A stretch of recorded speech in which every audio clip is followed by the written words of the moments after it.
Hey, captive hearts. Get ready for a romance where fate and danger trap two mates together with nowhere to run. When Alpha Enforcer Kai Blackwood is assigned to protect the one woman who makes his wolf howl with need, he never expected to be locked in a remote safe house during the deadliest storm in decades. Maya Chen has spent years avoiding the arrogant Alpha who thinks he owns everything, including her.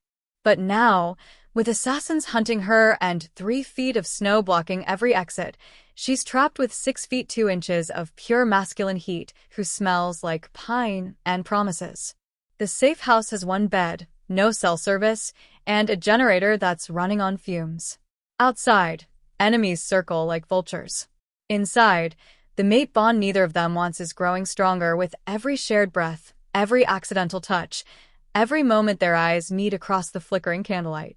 The storm isn't the only thing brewing, and they can't escape each other, or the mate bond that's growing stronger every second. Chapter 1. The first thing Maya Chen noticed when she opened her eyes wasn't the unfamiliar ceiling or the scent of cedar and leather that shouldn't exist in her downtown apartment. It was the massive male body sprawled in the chair beside her bed, dark hair falling across a face that had haunted her dreams for 3 years. Kai Blackwood, Pack Enforcer, arrogant Alpha, and, according to her traitorous wolf, her destined mate. What the hell are you doing in my bedroom? She shot upright, immediately regretting the sudden movement when her head spun like a carnival ride. Golden eyes snapped open, instantly alert in that predatory way that made her skin prickle with awareness. You're awake. His voice was rough with sleep, deeper than she remembered. How do you feel? Like, I want to know why there's an uninvited alpha in my... She stopped, really looking around for the first time. This wasn't her apartment. The walls were rough-hewn logs, the furniture rustic and masculine. A fire crackled in a stone hearth, casting dancing shadows across unfamiliar surroundings. Where am I? Kai unfolded from the chair with fluid grace, and Maya's traitorous body responded to the sight of him stretching, broad shoulders filling out a black Henley, dark jeans hugging powerful thighs.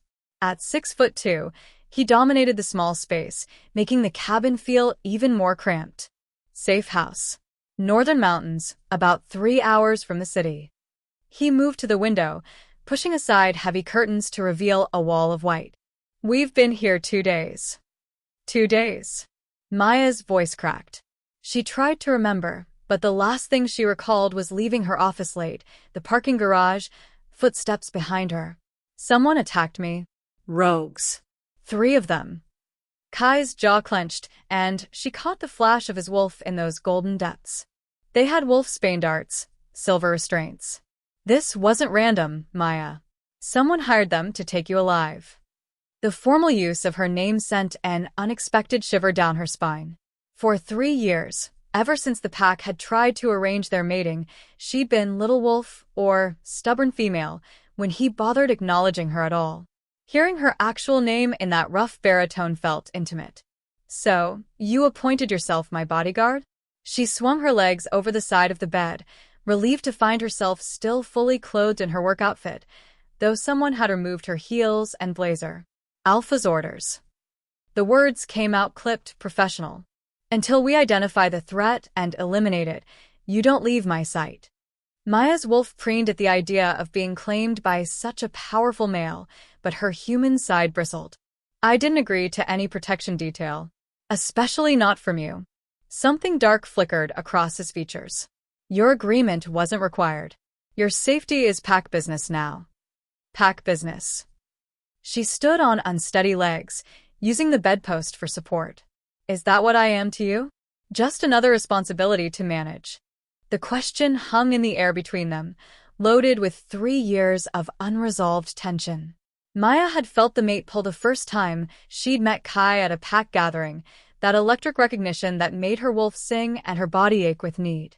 But she'd also seen how he looked at her, like a pretty little problem he didn't want to deal with.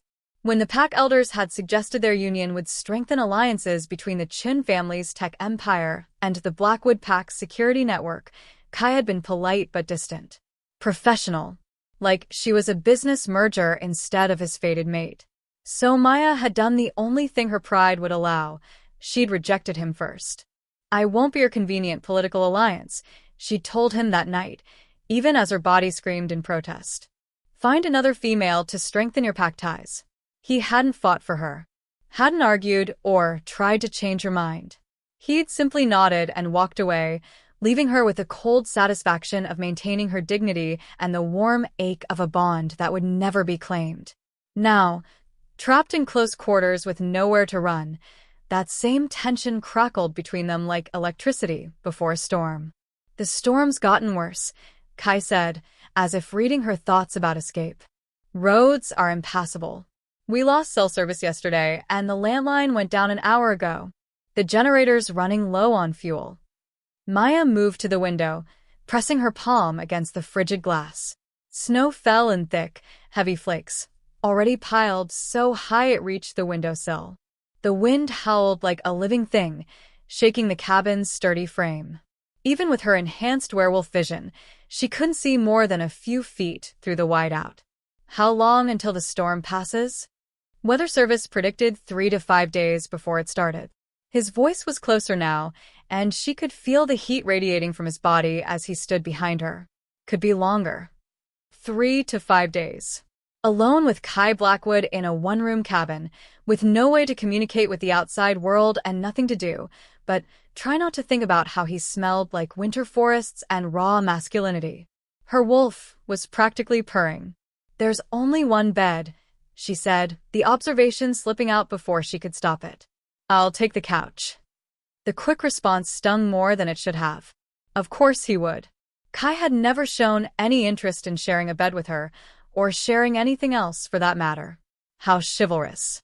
She turned to face him, immediately regretting the decision when she found herself mere inches away from his broad chest. This close, she could see the flecks of amber in his golden eyes, smell the faint scent of cedar soap on his skin. I'm sure your girlfriend will appreciate your noble sacrifice.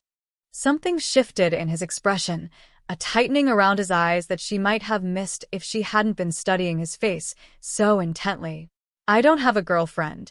The admission sent a traitorous flutter through her chest. Not that it mattered. Single or not, Kai Blackwood had made his feelings about her perfectly clear. Well. She stepped back, needing distance before she did something stupid like reach up and touch the dark stubble along his jaw. I suppose we should establish some ground rules for our forced cohabitation, starting with personal space. His mouth quirked in what might have been amusement. What did you have in mind? You stay on your side of the cabin, I'll stay on mine. No unnecessary conversation, no. A sound from outside cut her off. Not the wind or settling snow, but something else. Something that made both their wolves snap to attention.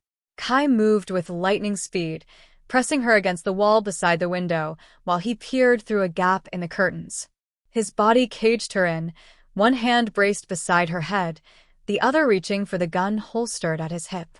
What is it? She whispered, acutely aware of every point where their bodies touched, his chest against her shoulder, his thigh brushing hers, the warm puff of his breath against her temple. Movement in the tree line. Could be nothing, could be.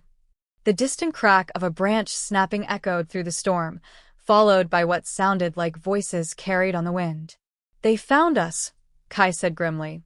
He pulled out his phone, swore when he confirmed the lack of signal, then moved to a wooden crate in the corner and began pulling out weapons. The rogues who attacked you. They're persistent. How is that possible? You said we were 3 hours from the city, in a storm. Trackers have ways. His tone was grim as he checked the magazine on a sleek black pistol. Question is how they found this location. Only 3 people knew about this safe house. The implication hit her like a physical blow. Someone in their own pack had betrayed them. Someone had given their enemies the exact coordinates needed to hunt them down in the middle of a blizzard. So, what do we do? Maya's voice was steadier than she felt. Kai looked at her with something that might have been approval. We survive. Together. He handed her a smaller weapon, their fingers brushing as she took it.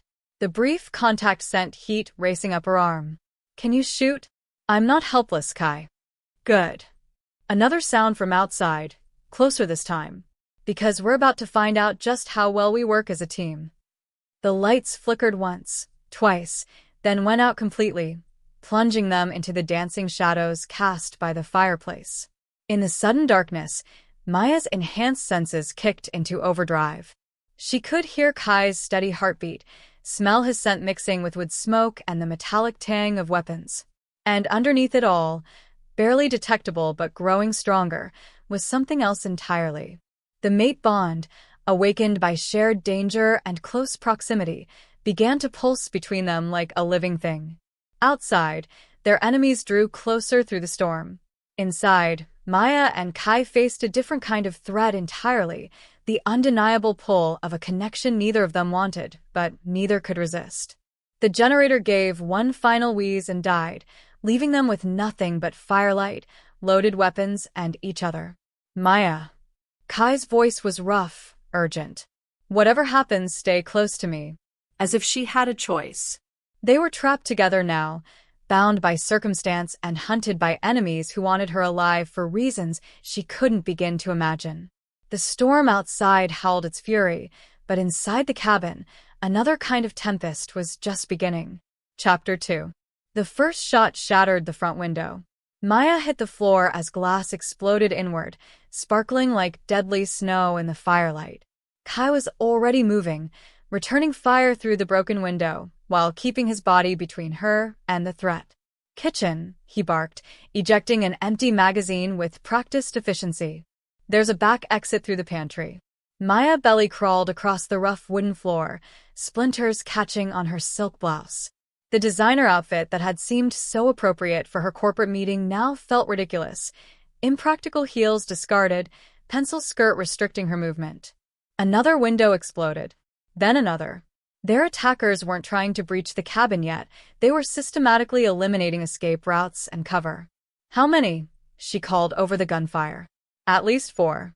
Maybe more." Kai's voice was steady, controlled, but she could smell the adrenaline rolling off him in waves. "They're trying to flush us out." The kitchen was a small alcove separated from the main room by a breakfast bar. Maya pressed her back against the cabinets, weapon gripped in both hands the way her father had taught her during those long summers at the family compound. Robert Chen had insisted all his children learn to protect themselves, a decision that seemed prescient now. "The pantry door's locked," she whispered as Kai joined her, moving in a low crouch. He produced a key from his pocket, and she noticed his hands were rock-steady despite the chaos. Everything about Kai Blackwood radiated lethal confidence, from his fluid movements to the way he seemed to anticipate their attackers' next move. "Leads to a service tunnel," he explained, unlocking the narrow door. "Emergency exit the pack installed when they built this place. Comes out about 50 yards into the woods." In this storm, 50 yards might as well be 50 miles. His golden eyes met hers in the flickering light. "You got a better idea?" Before she could answer, the shooting stopped. The sudden silence was somehow more terrifying than the gunfire, pregnant with menace and the promise of something worse coming. "They're moving," Kai said quietly. "Probably surrounding the cabin." Maya's enhanced hearing picked up the subtle sounds he was tracking, footsteps crunching through snow, the whisper of fabric against wood, the soft click of weapons being readied. At least 5 distinct heartbeats spread around the cabin's perimeter. "Why do they want me alive?" The question had been gnawing at her since she'd woken up. "I'm not pack leadership. I don't have access to territorial agreements or financial assets." Kai was quiet for a long moment, and something in his stillness made her stomach clench. "Kai. What aren't you telling me? Your father didn't just ask for pack protection." His voice was carefully neutral. "He specifically requested you be placed under my personal guard." The words hit her like a physical blow. "What?" "The attack in the parking garage wasn't random, Maya. Someone's been watching you for weeks. Following your routines. Learning your patterns. Robert Chen received a threat 3 days ago, someone demanding information about the pack's new security protocols. Information only a Chen family member would have access to. Her father's tech empire had been revolutionizing supernatural security systems for years, creating everything from silver-enhanced barriers to scent-masking technology. If someone wanted to infiltrate or attack werewolf territories, Chen Industries' innovations would be exactly what they'd need to neutralize. "So I'm bait," she said flatly. "Your leverage." The distinction felt meaningless, but something in Kai's tone suggested it mattered to him. "They think if they take you, they can force your father to hand over military-grade supernatural tech." A soft scraping sound came from the main room, someone testing the front door. Maya's wolf ears caught the subtle noise of lock picks, the patient work of professionals who knew their business. Kai heard it too. His face went hard, predatory instincts sharpening his features into something that was barely human. "Time to go." He eased open the pantry door, revealing a narrow service tunnel barely wide enough for one person. Cold air rushed through the opening, carrying the scent of snow and pine. "Stay close, stay quiet, and if something happens to me, nothing's going to happen to you." The fierce certainty in her own voice surprised them both. Something shifted in his expression, a flicker of surprise followed by something warmer. "Maya." The front door exploded inward. Kai shoved her into the tunnel and followed, pulling the door shut behind them just as boots thundered across the cabin floor. The space was so narrow their bodies pressed together, her back to his chest, his breath warm against her neck. "Move," he whispered, the word barely audible. The tunnel was a claustrophobic nightmare, barely tall enough to crawl through and lined with rough stone that caught on clothes and skin. Behind them, voices echoed as their pursuers discovered the empty cabin. "They're not here. Check everywhere. The girl can't have gone far in this storm. Boss wants her alive, but he didn't say anything about the enforcer." Maya's blood chilled at the casual way they discussed Kai's death. She crawled faster, ignoring the way rocks tore at her palms and knees. The tunnel seemed endless, stretching into darkness that even her enhanced vision couldn't penetrate. Finally, blessed cold air hit her face. The tunnel exit was concealed behind a fallen log, nearly invisible under the heavy snowfall. She pushed through the opening and immediately sank knee-deep into a snowdrift. The storm hit her like a physical force, wind that cut through her torn blouse, snow that stung exposed skin like needles. The cold was brutal, deadly, the kind that could kill humans in minutes and werewolves in hours. Kai emerged behind her, immediately scanning their surroundings with predatory alertness. Even through the whiteout, she could see the dark bulk of the cabin 50 yards away, warm light spilling from broken windows. "We can't stay out here long," he said, voice pitched low under the wind's howl. "Hypothermia will kill us faster than bullets." "Where do we go?" "The roads are impassable. There's no cell service." "There's another cabin about 2 miles north. Hunting lodge the pack uses during deer season. If we can make it there." A shout from the direction of the tunnel cut him off. Their pursuers had found the exit. "Run," Kai said. They plunged into the storm. 2 miles through knee-deep snow, in sub-zero temperatures, while armed enemies tracked them through the darkness. Maya's corporate heels had been useless. She was barefoot now, feet already going numb despite her supernatural constitution. Kai stayed beside her, matching her pace even though his longer legs could have carried him much faster. When she stumbled, his hand was there to steady her. When the wind threatened to knock her down, his body blocked the worst of it. "Can't much further." Her breath came in sharp pants, visible in the frigid air. "Half a mile," he said, though she suspected he was lying to keep her moving. "You're doing great." The endearment sent warmth through her chest that had nothing to do with exertion. When had Kai Blackwood ever called her anything but her name or the Chin Girl? Behind them, flashlight beams cut through the storm. Their pursuers were gaining ground, following their trail through the snow with grim determination. "They're persistent," Maya gasped. "Professional." Kai's assessment was equally grim. "Military training, expensive equipment. This isn't some random rogue pack trying to make a quick score." A shot rang out, the bullet whining past them to thunk into a tree trunk. Too close. Much too close. Kai grabbed her hand, his fingers interlacing with hers as they ran. The contact sent electricity racing up her arm, not just the mate bond, but something deeper. Trust. Partnership. The recognition that they were in this together, whatever the cost. "There."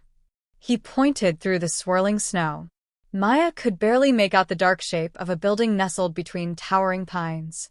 The hunting lodge was smaller than the safe house, more rustic, but it had 4 walls and a roof, and that was all that mattered.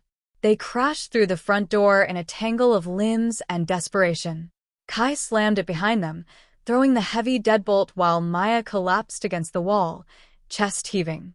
The lodge was freezing, dark, and smelled of disuse and old wood smoke. But it was shelter, and right now that was everything. No electricity, Kai said, testing a light switch. But there should be a generator. Maybe some supplies. Maya wrapped her arms around herself, trying to stop shivering. Her feet were completely numb, her fingers barely functional. The adrenaline that had carried her through the escape was fading, leaving exhaustion and bone-deep cold in its wake. Maya. Kai's voice was sharp with concern. Look at me. She tried to focus on his face, but everything seemed hazy around the edges. Hypothermia. She recognized the symptoms from wilderness survival training, but knowing what was happening didn't make it any less dangerous. Need to get you warm. His hands found her shoulders, steadying her when she swayed. There's a fireplace. If I can get a fire started, they'll see the smoke, she managed through chattering teeth. Then we'll have to risk it, because freezing to death isn't an option. He guided her to a worn couch positioned in front of a stone hearth. Her legs gave out as she sank into the cushions, and she realized with distant alarm that she couldn't feel her feet at all. Kai worked with efficient desperation, building a fire with practiced skill. Soon flames crackled to life, casting dancing shadows across the lodge's rustic interior. The warmth felt like a physical caress against her frozen skin. Better? He asked, settling beside her on the couch. Getting there. But even as she said it, violent shivering seized her body. The kind of bone-deep tremors that meant her core temperature was dropping into dangerous territory. Without hesitation, Kai pulled her against his side, wrapping his arms around her. His body heat was like a furnace, and Maya couldn't stop herself from burrowing closer, seeking warmth with desperate instinct.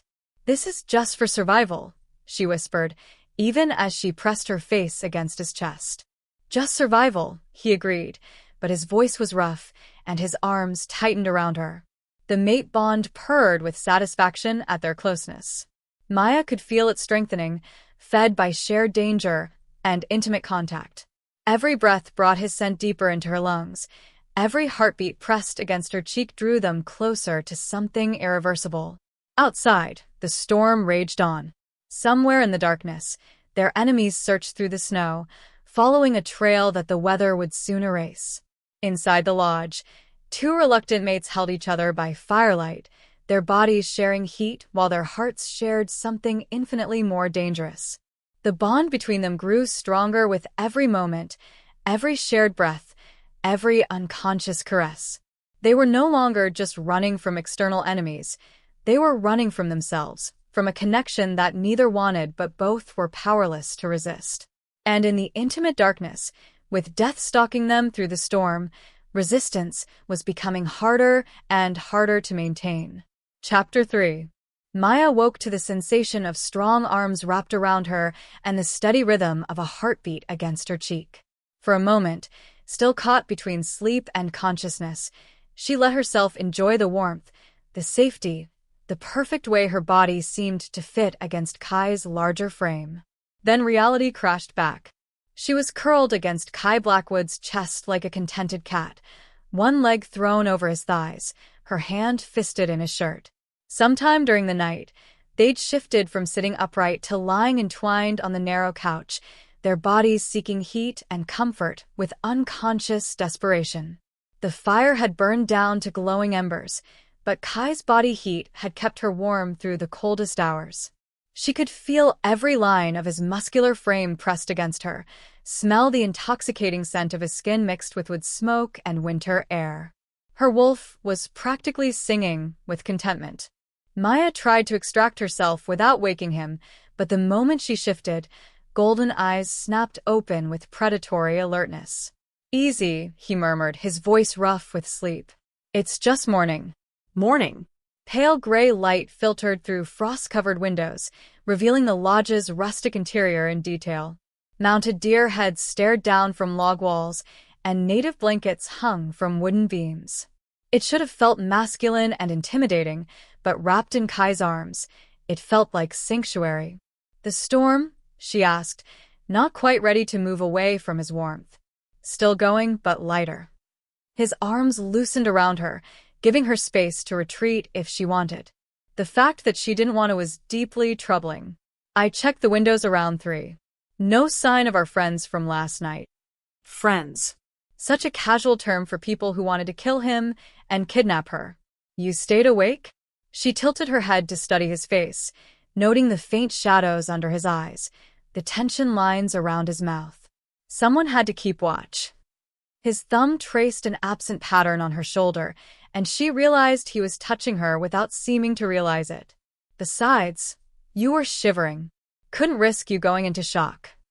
The casual concern in his voice did dangerous things to her heart. This was the Kai she'd glimpsed in unguarded moments over the years, protective, gentle, fiercely caring about those under his protection.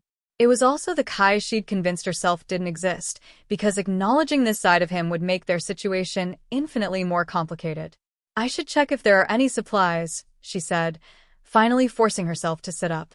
The loss of his body heat was immediate and acute, making her want to curl back against him like a moth drawn to flame. "Already did."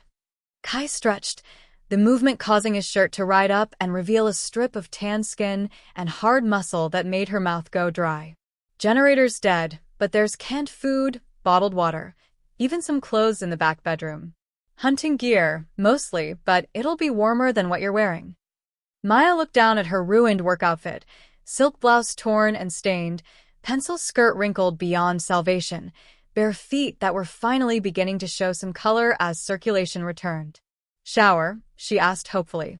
"Cold water only, but there's a wood stove water heater if you don't mind waiting a few hours." A few hours. More time trapped together, more opportunities for the mate bond to strengthen, more chances for her carefully constructed walls to crumble completely. "I'll make do with cold." She stood on unsteady legs, muscle stiffness making her wince. "Where did you say those clothes were?" "Back bedroom. Closet on the left." His gaze tracked her movement as she headed toward the hallway. "Maya?"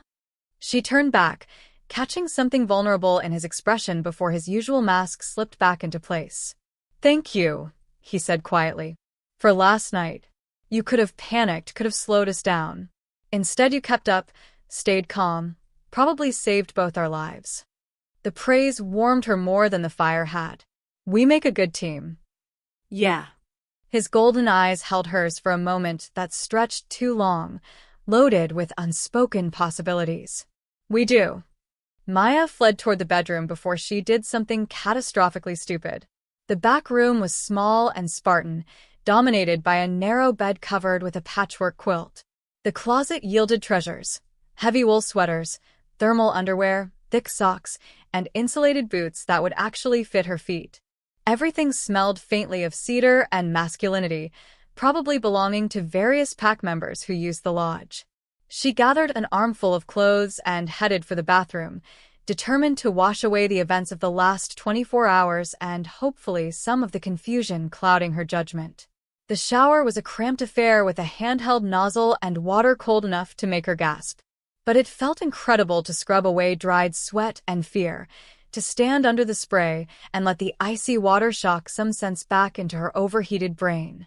She'd just started working shampoo through her hair when she heard it, the distant sound of an engine cutting through the storm's diminished howling. Maya's blood turned to ice water. She killed the shower, straining to listen through the bathroom's small window. There was again closer now, the steady growl of a truck or SUV pushing through heavy snow. Their hunters had found them. She threw on the borrowed clothes with desperate haste: thermal underwear, wool sweater, thick socks. The boots were too big, but she laced them tight and hoped for the best. Kai was already at the front window when she emerged, assault rifle in his hands, every line of his body radiating lethal focus. "How many vehicles?" she whispered. 2. "Maybe 3. His voice was calm, professional, but she could smell the spike of adrenaline in his scent. "They're being cautious, probably expecting another ambush. How did they track us through the storm? Scent, maybe. Or they know about this place. His jaw clenched. Someone's giving them information, Maya. Someone in the pack is feeding them intel. The betrayal hit her like a physical blow. Pack was family, the closest thing werewolves had to sacred trust. The idea that someone they'd grown up with, someone they'd shared meals and celebrations with, could sell them out to enemies was almost incomprehensible. What do we do? Before Kai could answer, a voice carried across the snowy clearing, amplified by a megaphone, clear despite the wind. Maya Chen, we know you're in there. Walk out with your hands visible, and no one else has to die. No one else. The implication was clear, they'd already killed someone. Maybe multiple someones. We just want to talk, the voice continued. Your father is very worried about you. He's asked us to bring you home safely. Bullshit, Maya breathed. Complete bullshit, Kai agreed. Your father would never negotiate with people who attacked his daughter. The voice came again, closer now. You have 60 seconds to decide, Miss Chen. After that, we come in shooting. Your bodyguard dies first. Kai's grip tightened on his weapon. Back exit. Maya had already checked. Blocked by a snowdrift. We'd have to dig our way out, and that would take time we don't have. He moved away from the window, scanning the lodge's interior with tactical assessment. Bathroom has no windows. Kitchen has one, but it faces the clearing. Bedroom has a window that opens onto the back deck, Maya finished. Maybe a 6-foot drop into snow. Better than a firefight with unknown numbers. Kai shouldered a backpack he'd apparently packed while she was showering. Grab whatever warm clothes you can carry. We're going out the back and into the woods. In this storm, Kai will freeze. Maybe. His golden eyes met hers, fierce and determined. But freezing to death is still better than whatever they have planned for you. The certainty in his voice made her stomach clench. She'd been thinking of this as a kidnapping, a ransom situation that would end with her father paying for her release. But Kai's expression suggested something much worse. 30 seconds, the voice called. They moved through the lodge like a practice team, gathering supplies with desperate efficiency. Maya stuffed extra clothes into a pillowcase, while Kai collected food and water. The whole time, her enhanced hearing tracked movement outside, boots crunching through snow, quiet voices coordinating positions. Professional. Military. Definitely not random rogues looking for easy money. Window, Kai said tersely. The bedroom window was old and stubborn, painted shut by years of weather and neglect. Kai forced it open with a sharp blow that cracked the frame, sending frigid air rushing into the room. Outside, snow continued falling in thick flakes, though not with the blinding intensity of the night before. Maya could see perhaps 20 yards before the world dissolved into white obscurity. Time's up, Miss Chen. The front door exploded inward. Kai boosted Maya through the window without ceremony, following close behind as boots thundered through the lodge. They hit the snow-covered deck and rolled, the impact driving breath from Maya's lungs in a sharp puff of vapor. Go, go, go. Kai hauled her upright, and they plunged into the forest. Behind them, shouts erupted as their pursuers discovered the empty bedroom, the open window, the tracks leading into the woods. Flashlight beams cut through the gray morning, searching for targets that were already swallowed by the storm. Maya ran with everything she had, following Kai's lead as he navigated between towering pines and over fallen logs hidden beneath the snow. The borrowed boots were clumsy but warm, and the thermal layers kept the worst of the cold at bay. But running through knee-deep snow was exhausting work, even for werewolves. Within minutes, her breath came in sharp gasps, and her legs burned with the effort of high-stepping through drifts. Can't keep this pace, she panted. Quarter mile, Kai said, though she was beginning to suspect all his distance estimates were optimistic lies meant to keep her moving. There's a cave system up ahead. Natural shelter, easy to defend. A cave. Dark, enclosed, offering the kind of intimate proximity that would test every boundary she'd established between them. Maya stumbled, and Kai's hand was immediately there to steady her. Even through thick gloves, the contact sent warmth racing up her arm. The mate bond pulsed stronger with every shared touch, every moment of partnership, every instance where they relied on each other for survival. "I've got you," he said quietly, and the words carried weight beyond their literal meaning. Behind them, their pursuers crashed through the forest with less finesse, but more persistence. Professional hunters who wouldn't give up easily, who had resources and backup and probably communications Maya and Kai lacked. "There," Kai pointed through the swirling snow. A dark opening in a granite cliff face, partially hidden by fallen rocks and overhanging branches. It looked like the mouth of some primordial beast, promising shelter and danger in equal measure. They scrambled up the rocky slope and through the narrow entrance, leaving the storm behind. The cave was warmer than the outside air, protected from wind and snow, but it was also profoundly dark. Kai produced a small flashlight, revealing smooth stone walls that stretched back into shadows. "Goes pretty deep," he said, voice echoing slightly. "We can set up camp further back, away from the entrance." Camp. As if they were on some kind of romantic wilderness retreat instead of running for their lives.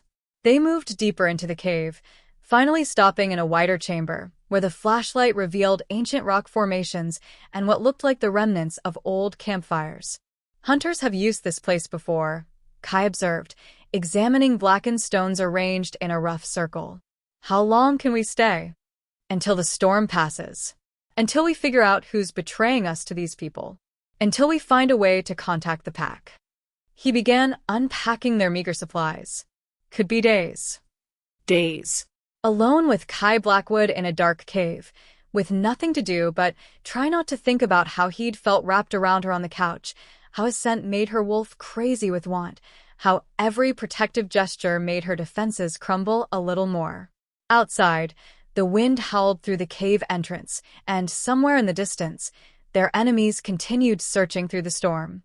Inside, Maya and Kai began the dangerous process of building a life together, however temporary. And with each shared task, each moment of cooperation, each glance that lasted too long, the mate bond grew stronger. The real question wasn't whether they could survive the cold, the cave, or their enemies. The real question was whether they could survive each other. Chapter 4. The first thing Maya learned about living in a cave with Kai Blackwood was that he snored. Not loudly, just a soft, rhythmic rumble that she found annoyingly endearing as they lay on opposite sides of their small fire, wrapped in borrowed blankets and using backpacks as pillows. She'd been listening to it for an hour, unable to sleep despite exhaustion that went bone deep. The second thing she learned was that he talked in his sleep. "Maya," he murmured, his voice rough and thick with whatever dream held him. Can't lose." She held her breath, straining to hear more, but he fell silent again. The fire crackled between them, casting dancing shadows on stone walls that had witnessed countless other travelers seeking shelter from storms both literal and metaphorical. They'd been in the cave for 18 hours, long enough to establish a routine of sorts. Kai took watch while she slept, then she took over while he rested. They shared canned beans and bottled water, rationing their supplies with the grim efficiency of people who didn't know when rescue might come. They didn't talk about the betrayal. They didn't discuss the mate bond that seemed to pull stronger with every passing hour. They certainly didn't acknowledge the way their eyes met and held across the fire, or how they'd started unconsciously mirroring each other's movements. Instead, they focused on survival, on the practical matters of staying warm, staying fed, staying alive. It was driving Maya slowly insane. "Can't sleep?" Kai's voice startled her from her brooding. She turned to find him watching her, golden eyes reflecting firelight like a wolf's. Even rumpled from sleep, dark hair falling across his forehead, he was devastatingly handsome. It wasn't fair. Too quiet, she lied. The truth, that she was hyper-aware of his every breath, every shift in position, every time his scent grew stronger when he moved, seemed too dangerous to admit. Kai sat up, adding another piece of wood to their fire. The flames leaped higher, warming the space between them and casting him in flickering light and shadow. "We should probably talk about it," he said quietly. Maya's heart lurched. "Talk about what?" "The bond." His voice was matter-of-fact, as if they were discussing the weather instead of the supernatural connection that made her skin sing whenever he was near. It's getting stronger. You feel it too. She could lie. Should lie. Pretend she didn't know what he meant, that she wasn't acutely aware of the invisible thread drawing them together with increasing intensity. Instead, she found herself nodding. When did you first notice it? 3 years ago. Pack gathering at the summer lodge. You were wearing this blue dress, laughing at something your cousin said, and when you looked at me across the room, he shook his head. Felt like getting hit by lightning. Maya remembered that night. Remembered the electric shock that had run through her when their eyes met, the way her wolf had immediately perked up with interest. She'd spent the rest of the evening avoiding him, terrified by the intensity of her response. Why didn't you say anything? Kai's laugh was bitter. What was I supposed to say? Hey, Maya, I know we've barely spoken, but my wolf thinks you're our destined mate, so how about we skip the courtship and go straight to the claiming? You could have tried talking to me, getting to know me. I tried. His golden eyes held hers across the fire. You ran every time I got within 10 feet of you. Had she? Maya thought back to those early encounters, the way she'd suddenly found urgent business elsewhere whenever Kai approached, how she'd made excuses to leave pack gatherings early, the careful way she'd arranged her life to minimize contact with him. I was scared, she admitted. The bond, it felt like losing control, like being swept away by something I couldn't understand or manage. So, you decided to reject it. Reject me. There was no accusation in his voice, just tired acceptance. I decided to reject the arrangement our families wanted to make. The distinction felt important, even if she wasn't sure why. There's a difference. Is there? Kai poked at the fire with a stick, sending sparks spiraling upward. Because from where I sat, it looked like you decided I wasn't worth the risk. The pain in his voice made her chest tight. It wasn't about you, Kai. It was about... I've spent my whole life being Robert Chen's daughter, the tech heiress, the perfect pack princess who smiled at the right events and dated the right wolves and never caused trouble. The idea of being defined by another role, someone's destined mate, someone's other half, terrified me. I never wanted to define you. His voice was soft, intense. I wanted to know you, the real you, not the corporate princess or the pack diplomat. I wanted to know what made you laugh, what you dreamed about, what you were passionate about beyond board meetings and networking events. You never asked. You never gave me the chance.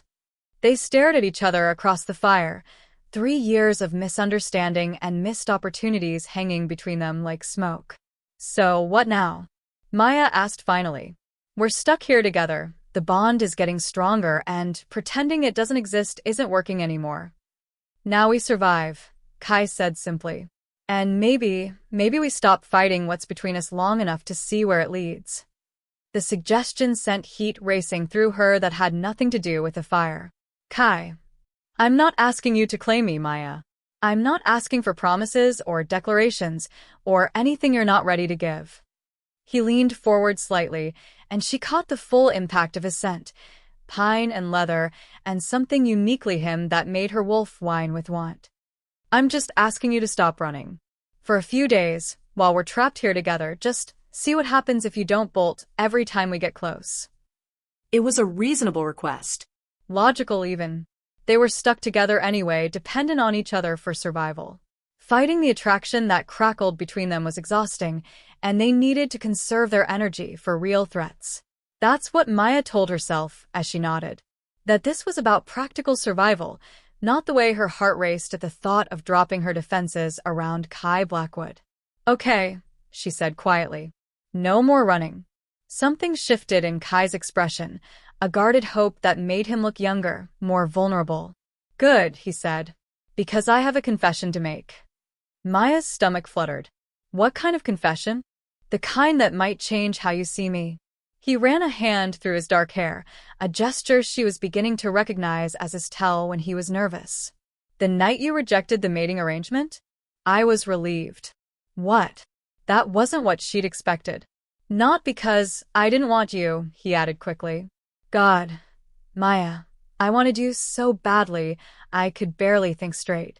But the idea of you agreeing to be with me because of pack politics, because it was expected or convenient, that would have killed me. Understanding dawned slowly. You wanted me to choose you, not the arrangement. You. I wanted to earn you, he said simply. Wanted to prove I was worth your time, your attention, your heart. But every time I tried to get close, you disappeared. Eventually, I convinced myself you'd made your choice, and it wasn't me. The confession hung between them, raw and honest, and completely devastating to every assumption Maya had made about his motivations. I thought you didn't fight for me because I wasn't worth fighting for, she whispered. I thought fighting would just drive you further away. They stared at each other across the small fire, both realizing how thoroughly they'd misunderstood each other, how much pain they could have avoided with a single honest conversation 3 years ago. We're idiots, Maya said finally. Kai's mouth quirked in the first genuine smile she'd seen from him since this whole ordeal began. Complete idiots. So, what do we do about it? We start over. He shifted closer, not enough to crowd her, but enough that she could feel the warmth radiating from his body. Hi, I'm Kai Blackwood. I'm an enforcer for the Northwest Pack. I have a degree in criminal justice that I've never used, and I think you're the most fascinating woman I've ever met. Despite everything, the danger, the cold, the uncertainty of their situation, Maya found herself smiling back. Hi, I'm Maya Chen. I run cybersecurity for my family's tech empire. I have a black belt in 3 different martial arts, and I've been halfway in love with you for 3 years. The words slipped out before she could stop them, honest and terrifying and absolutely true. Kai went very still. Maya. Don't, she said quickly. Don't make it into something bigger than it is. We're being honest, right? So that's my honesty. I've been attracted to you, fascinated by you, probably a little obsessed with you since that first night. But I was too scared and too proud to admit it, even to myself. Halfway in love, he repeated softly. Don't let it go to your head. But he was already moving, closing the distance between them with fluid grace. He stopped just close enough that she could see the flecks of amber in his golden eyes, could count the individual lashes that framed them. Can I touch you? He asked, voice rough with restraint. The question sent heat pooling in her stomach. Such a simple request, but loaded with implication and promise, and the acknowledgement that everything between them was about to change. Maya nodded, not trusting her voice. Kai's hand came up slowly, fingers tracing the line of her cheek with reverent care. His skin was warm, calloused from weapons training, and the contact sent electricity racing along her nerve endings. So soft, he murmured. I used to wonder what your skin felt like. Just my skin. The flirtation slipped out easily, naturally, as if they'd been dancing around each other for months instead of hours. His thumb traced her lower lip, and Maya's breath caught. Among other things, the fire crackled between them, but it was nothing compared to the heat building in the increasingly small space they occupied. Maya was acutely aware of everything, the way Kai's scent seemed to wrap around her, the steady rhythm of his breathing, the careful way he touched her as if she were something precious. This is dangerous, she whispered. Probably. His hand slid into her hair, fingers tangling in the dark strands. You want me to stop? No. God, no. She wanted him to keep touching her, wanted to explore the connection that had been simmering between them for years, wanted to find out what it felt like to stop fighting and just feel. But before she could answer, a sound echoed from the cave entrance, the distant rumble of engines, growing closer. They sprang apart, the intimate moment shattered by cold reality. Their enemies had found them again. How? Maya breathed. Kai was already moving, grabbing weapons and supplies with practiced efficiency. Thermal imaging, maybe. Or they're just checking every possible shelter in a systematic search. The engine sounds grew louder, accompanied by voices and the crunch of boots on snow. Multiple vehicles, multiple people, all focused on the cave where Maya and Kai had foolishly allowed themselves to believe they were safe. Back tunnel, Kai said tersely. I saw it when we first arrived. Leads deeper into the mountain. Deeper into the mountain. Further from civilization. Further from help. further into a labyrinth of stone passages where they could wander until they died of cold or starvation. But also further into isolation, into a space where only they existed, where the mate bond could continue growing without interference from the outside world. As they gathered their meager possessions and prepared to flee deeper into darkness, Maya realized they weren't just running from their enemies anymore. They were running towards something that scared her far more than bullets or blizzards or professional killers. They were running toward each other. Chapter 5. The tunnel was a nightmare of claustrophobia and blind faith. Maya followed Kai through passages barely wide enough for their shoulders, guided only by the weak beam of his flashlight and the warm press of his hand when the path narrowed to single file. Behind them, voices echoed from the main cavern. Their hunters had found the cave and were systematically searching every corner. "This way," Kai whispered, pulling her into a branching passage that sloped steeply downward. The air grew warmer as they descended, thick with the smell of mineral-rich stone and something else, sulfur, maybe, or a natural hot spring somewhere in the mountain's depths. Maya's enhanced hearing picked up the distant sound of running water, a whisper of sound that suggested they weren't the only living things in this underground maze. After what felt like hours of crawling through stone arteries, the passage finally opened into a larger chamber. Kai's flashlight revealed smooth walls worn by ancient water flow, and in the center, a natural pool that steamed in the cool air. "Hot springs," he said, voice echoing slightly in the enclosed space. "We can rest here, get warm, maybe even clean up." Maya sank onto a flat rock beside the pool, exhaustion hitting her like a physical weight. They'd been running for days now, living on adrenaline and determination, and the kind of desperate energy that couldn't last forever. "How do they keep finding us?" she asked, dipping her fingers into the water. It was perfectly warm, heated by geothermal activity deep in the earth. "Every time we found shelter, they tracked us down within hours." Kai set down his pack and began checking their remaining supplies. The inventory was grim: 2 cans of food, 1 bottle of water, a handful of energy bars. Enough for maybe another day, if they rationed carefully. "Professional tracking team," he said. "Probably ex-military, definitely expensive. The question is who's paying them, and why are worth this much trouble?" Maya leaned back against the stone wall, closing her eyes as exhaustion pulled at her consciousness. They were alive, they were warm, they were temporarily safe. It should have been enough. Instead, all she could think about was the moment by the fire when Kai had touched her face, when she'd felt the mate bond pulse between them like a living thing.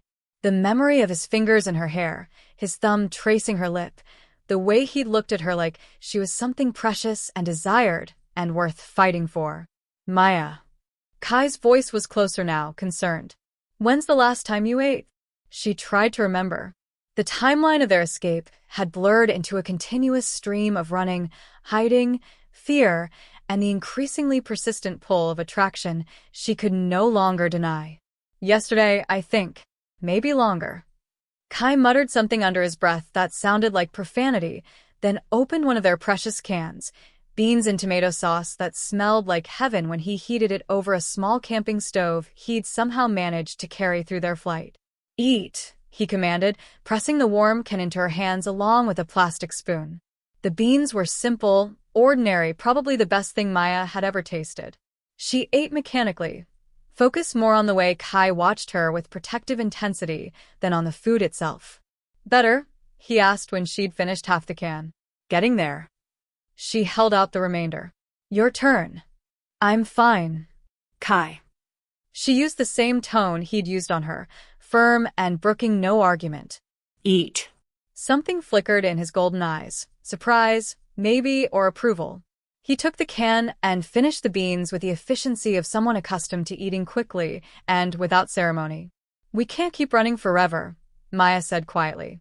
"Eventually we'll run out of food, or they'll corner us, or we'll freeze to death in some godforsaken cave." Kai's assessment was brutally practical.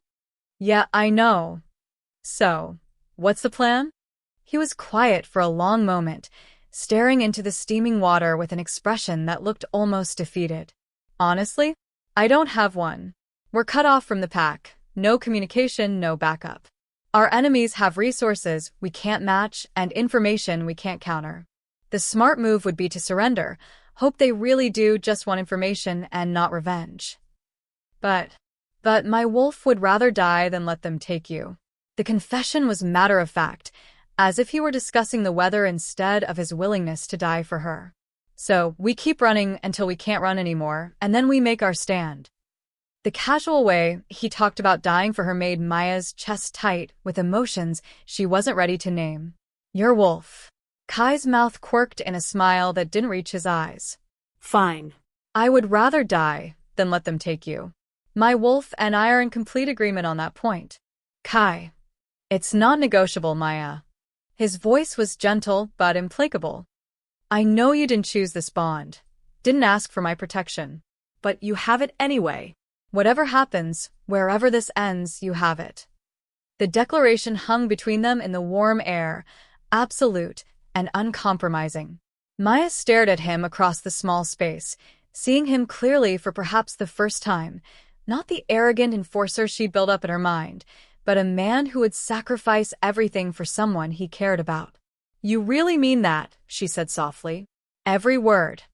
Something cracked inside her chest, a wall she'd been maintaining through sheer stubborn will.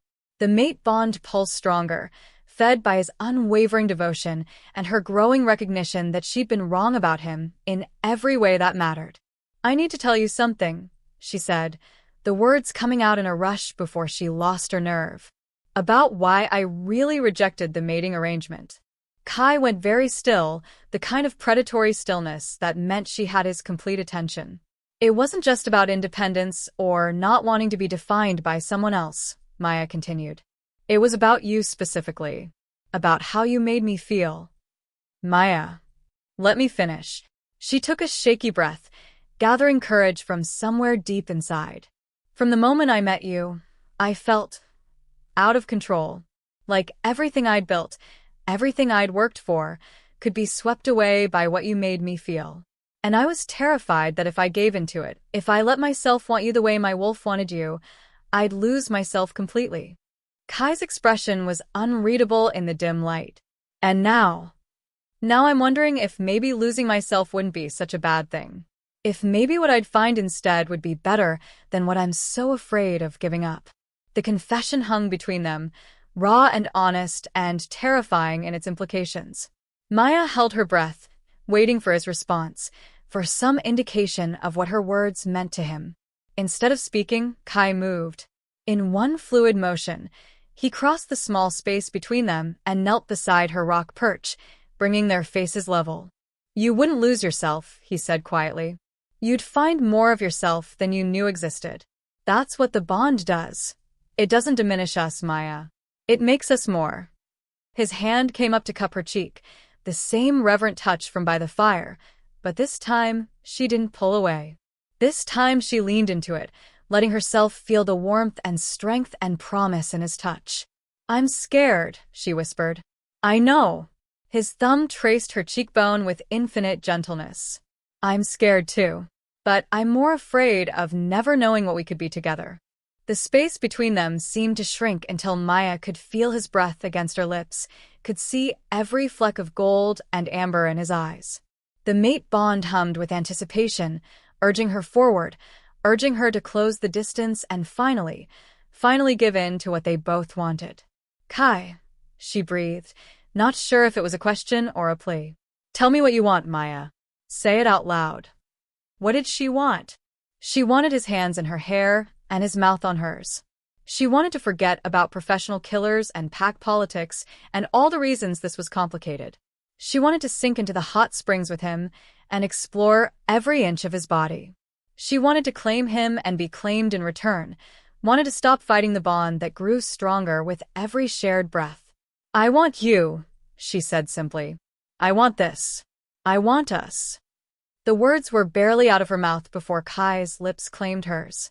The kiss was everything she'd imagined and nothing like she'd expected, gentle but demanding, patient but hungry, a perfect contradiction that made her entire world narrow to the point where their mouths met. His lips were warm and firm, moving against hers with a skill that made her knees weak and her wolf sing with triumph. Maya's hands fisted in his shirt, pulling him closer as 3 years of denied attraction poured out in a single, devastating kiss. She could taste his desire, feel the careful restraint in the way his hands framed her face like she was something infinitely precious. When they finally broke apart, both breathing hard, Kai rested his forehead against hers. "God, Maya," he whispered, voice rough with want. "Do you have any idea how long I've wanted to do that?" 3 years, she guessed, still dizzy from the kiss. 3 years, 2 months, and 16 days. But who's counting? His precision made her laugh, a sound that echoed strangely in the enclosed space. "You really have been keeping track." "I've been keeping track of everything about you. The way you bite your lip when you're thinking. How you always order your coffee with 1 sugar, no cream. The fact that you wear red nail polish when you're feeling confident and clear when you're nervous." His thumb traced her lower lip, swollen from his kiss. "I notice everything, Maya. I always have." The admission sent warmth flooding through her chest. All those times she'd thought he was ignoring her, he'd actually been watching, learning, caring enough to memorize the small details that made her who she was. "I notice things about you too," she confessed. "Like how you always check the exits when you enter a room, even at pack gatherings. How you drink your coffee black, but put honey in your tea. How you get this little line between your eyebrows when you're worried about someone." "Do I have it now?" Maya reached up to smooth the crease with her fingertip. "You've had it since the moment you found me in that parking garage." Kai caught her hand, pressing a kiss to her palm that made her shiver. "Because the thought of losing you before I ever really had you was driving me insane." "You have me now," she said softly, "for whatever that's worth." "It's worth everything." His golden eyes held hers with an intensity that made her breath catch. "Maya, I need you to understand something. This isn't just about the mate bond or supernatural chemistry or being trapped together. I choose you. Bond or no bond, circumstances or no circumstances, I choose you." The declaration hit her like a physical force, breaking down the last of her defenses. "I choose you too." This time when he kissed her, it was different. Deeper, more urgent, flavored with the promise of forever and the desperate knowledge that forever might only last until their enemies found them again. Maya lost herself in the sensation, in the way his hands tangled in her hair, in the low growl of satisfaction that rumbled in his chest when she nipped at his lower lip. The mate bond sang between them, no longer a source of fear but a celebration of connection finally acknowledged. When they broke apart this time, both were breathing hard and looking at each other with new understanding. "The hot springs," Kai said quietly. "We should. We're both filthy, and the warm water would feel good after everything we've been through." It was a practical suggestion delivered in a carefully neutral tone, but Maya could see the want in his eyes, the hope that she'd agree to the intimacy of sharing the natural pool.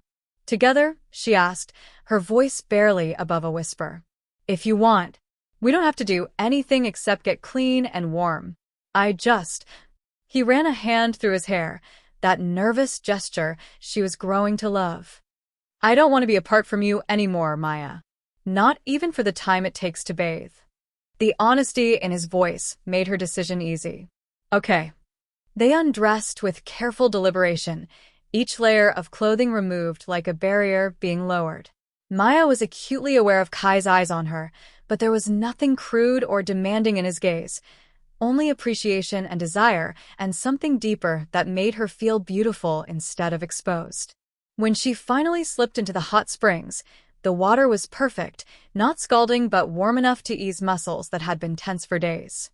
Kai followed her in, settling on the opposite side of the natural pool with careful distance between them. "This is nice," Maya said, sinking deeper into the mineral-rich water. "Better than a hotel spa." Kai agreed, though his attention seemed focused more on her than on their surroundings. They sat in comfortable silence for a while, letting the hot water work its magic on tired bodies and strained nerves. Maya found herself studying Kai in the dim light, the strong line of his shoulders, the way water droplets caught on his dark chest hair, the careful way he kept his hands to himself despite the obvious want in his eyes. "You can come closer," she said finally. I won't break. Maya. His voice held a warning, but he was already moving through the water toward her. I'm not made of glass, Kai. And I'm not going to change my mind about wanting you. He stopped just close enough that she could feel the heat radiating from his body, close enough to touch if she reached out. Are you sure? Because once I get my hands on you again, I'm not going to want to stop. Instead of answering with words, Maya closed the distance between them, pressing herself against his chest and tilting her face up for another kiss.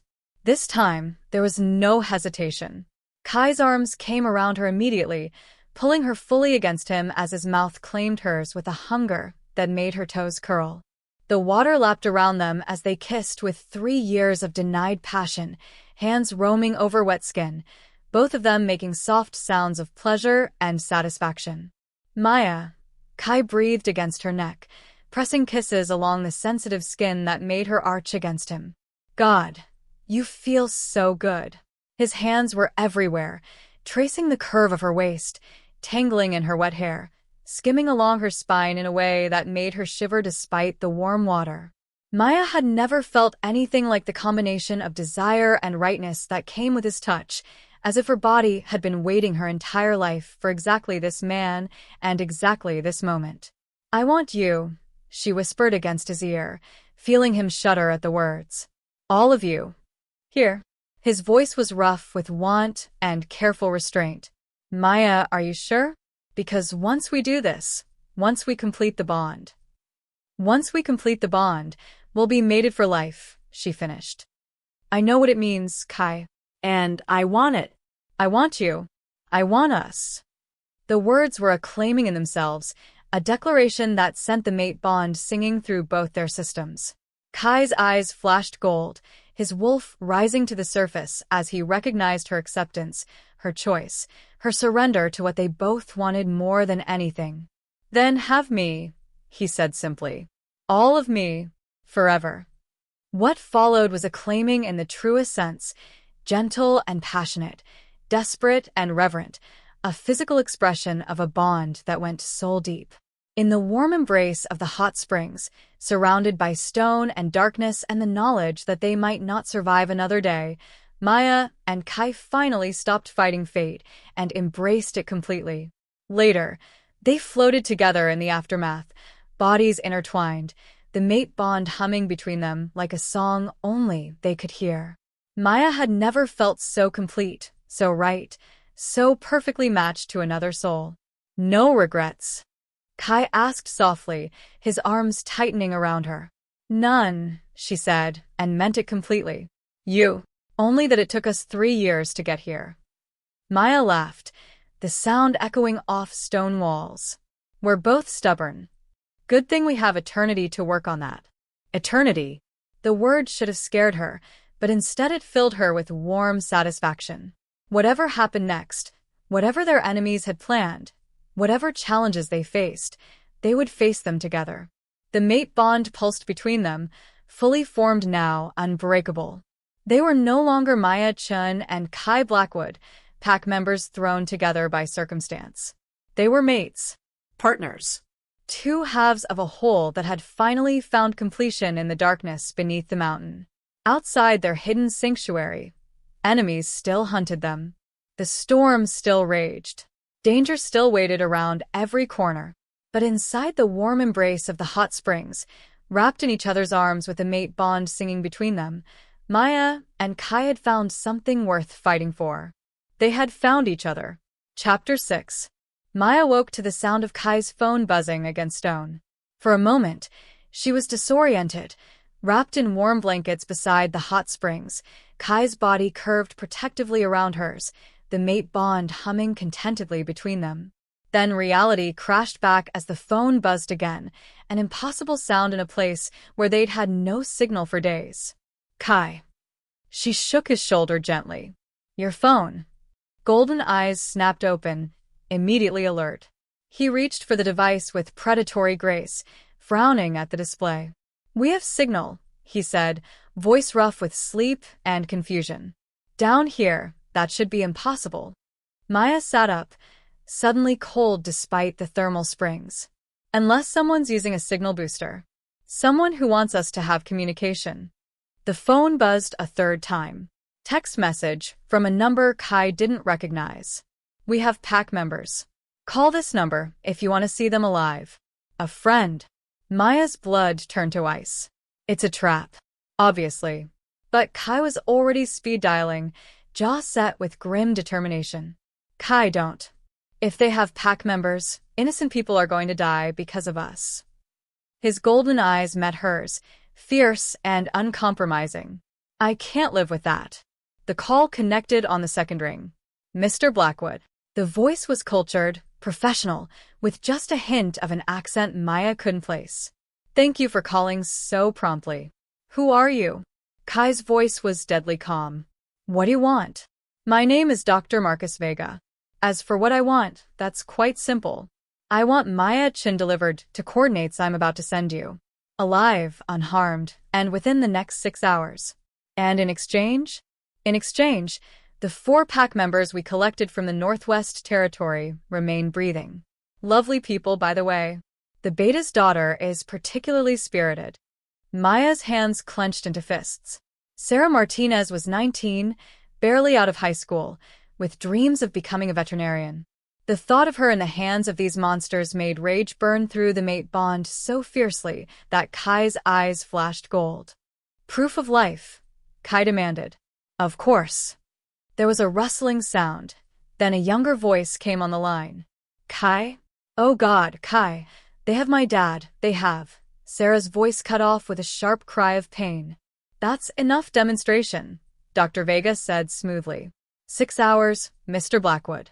The coordinates are being sent now. Come alone, of course. Any sign of backup, and the girl loses a finger for each additional person you bring. The line went dead. Maya stared at Kai's pale face, her heart hammering against her ribs. We're not doing this. We can't just hand me over to them. 4 people, Maya. 4 innocent pack members who are going to die, because we couldn't stay hidden. They're not going to die. Maya's voice was fierce, certain. Because we're going to get them back. All of them. Kai's expression was pained. Maya, be realistic. It's 4 armed professionals against the 2 of us. Even with the mate bond strengthening us, those aren't good odds. Then we don't fight fair. Maya was already moving, gathering their scattered clothes with determined efficiency. You said someone in the pack was feeding information to these people. What if we fed some information back? What do you mean? I mean we give them exactly what they want.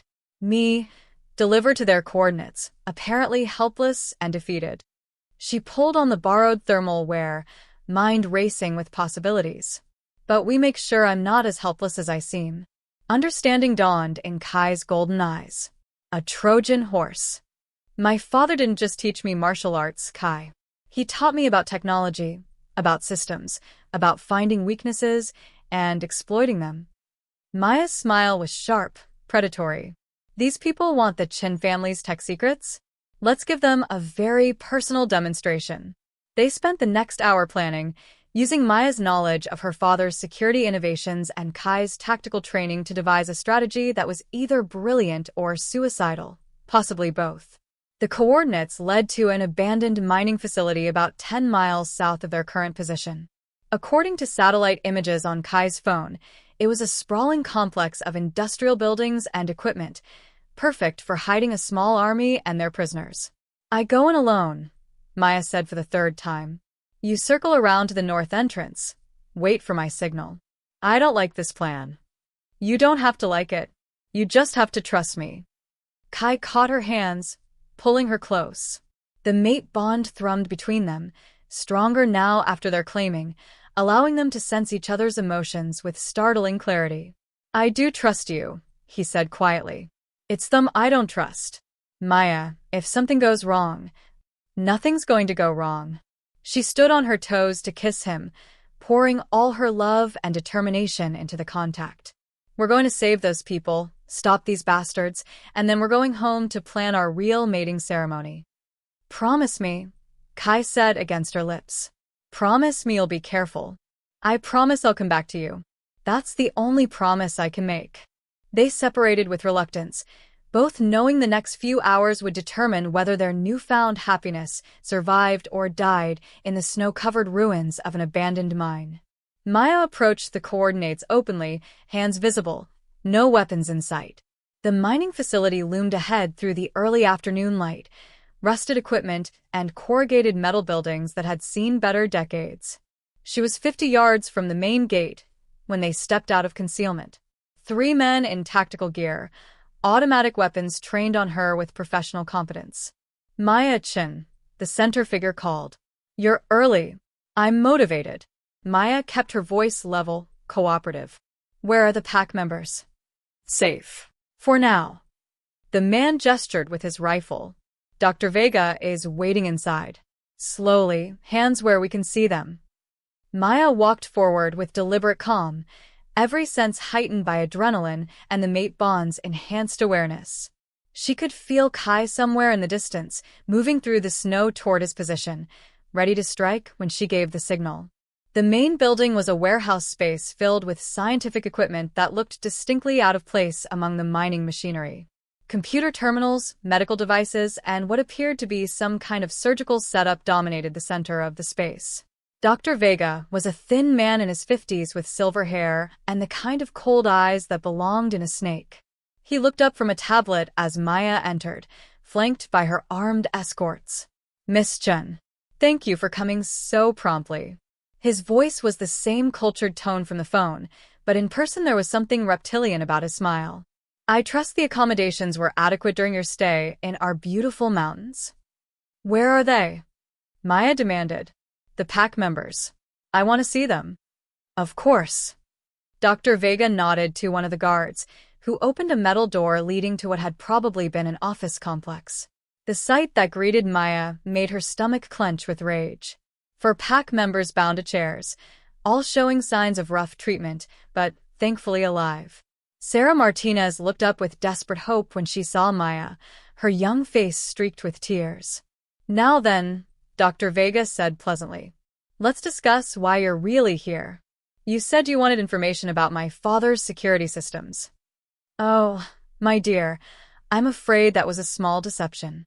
Dr. Vega's smile was genuinely amused. "We don't want information about your father's technology. We want you. Specifically, we want your blood." Maya's heart lurched. "My blood?" "You see, Miss Chen, your family has been developing more than just security systems. Your father's latest project involves genetic enhancement, specifically the isolation and synthesis of the compounds that give werewolves their supernatural abilities." The words hit Maya like a physical blow. Her father had been working on supernatural genetics? The implications were staggering and terrifying. "The problem," Dr. Vega continued, "is that synthetic compounds derived from general werewolf DNA are unstable, prone to rejection by human subjects. But the blood of a mated pair, especially one where the bond was consummated under extreme stress." He gestured at Maya with scientific interest. "That's the key to stabilization. The perfect supernatural enhancement serum." "You want to create super soldiers," Maya said, understanding flooding through her. "I want to create the next evolution of humanity. And your blood, combined with samples from your mate, will make that possible." Maya felt sick. These people hadn't just been hunting her for information, they'd been hunting her for her genetic material, for the specific supernatural markers that came with a consummated mate bond. "Of course," Dr. Vega added casually, "we'll need quite a lot of blood. More than you're likely to survive giving. But the advancement of science requires sacrifice." "And if I refuse?" Dr. Vega nodded to another guard, who moved to stand behind Sarah Martinez. The young woman whimpered as cold metal pressed against her neck. "Then we start with the girl and work our way through your pack family until you reconsider." Maya stared at the terrified faces of her pack mates, at the clinical indifference on Dr. Vega's face, at the guards who seemed perfectly willing to murder innocents for their employer's twisted vision of genetic enhancement. "How long?" she asked quietly. "I'm sorry? How long do you need to extract enough blood to be useful?" Dr. Vega consulted his tablet. "With the equipment we have here, 6 to 8 hours for a complete extraction. Don't worry, we'll keep you conscious for most of it." The psychological stress actually improves the quality of the genetic markers. 6 to 8 hours of torture, ending in death. Also, these monsters could create an army of artificially enhanced killers. Maya thought of Kai, somewhere outside in the snow, waiting for her signal. She thought of the pack members who would die if she didn't cooperate. She thought of the mate bond humming in her chest, connecting her to the most important person in her universe. Then she smiled. "Dr. Vega," she said pleasantly, "there's something you should know about Chen Industries' latest security innovations." Oh, "And what's that?" "We don't just make the systems. We make ourselves part of them." Maya triggered the subcutaneous transmitter her father had insisted all his children carry, a tiny device that broadcasts location, vital signs, and in emergencies, a very specific distress signal. The signal that told Kai exactly where she was and that it was time to move. It also activated every piece of Chen Industries technology within a 50-mile radius. Dr. Vega's tablet exploded in a shower of sparks. The computer terminals began smoking. Emergency alarms started wailing as the facility's electrical systems overloaded in a cascade of technological chaos. In the confusion, Maya moved. 3 years of martial arts training took over as she swept the legs of the nearest guard, grabbed his weapon, and put 2 rounds center mass before he hit the ground. The other guards were shouting, trying to see through the smoke and sparks, when Kai came through the skylight like an avenging angel. What followed was a precisely orchestrated dance of violence and rescue. Kai moved through the guards with lethal efficiency while Maya freed the pack members, both of them working with a supernatural coordination that came with a fully realized mate bond. Dr. Vega tried to run. Maya put a bullet in his leg and dropped him before he reached the door. "The next one goes in your head," she said calmly, standing over the bleeding scientist. "Unless you want to tell me who else is involved in this operation." "You don't understand," Dr. Vega gasped. "This is bigger than just me. The people I work for, they have resources, connections. They'll never stop coming for you. Then, I guess we'll have to make sure they don't get the chance." Maya looked up to find Kai watching her with something that might have been awe. She was covered in other people's blood, holding a smoking weapon, and had just systematically dismantled a team of professional killers. "Remind me never to get on your bad side," he said. "Too late for that," Maya replied, but she was smiling. "You've seen me naked. You're stuck with me forever now." The pack members were shaken but unharmed. The immediate threat was neutralized. Dr. Vega was zip-tied and ready for interrogation. But as they prepared to leave the ruined facility, Maya couldn't shake the feeling that this was just the beginning.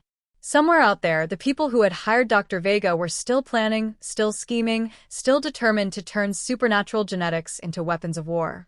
The mate bond pulsed between her and Kai, strong and unbreakable.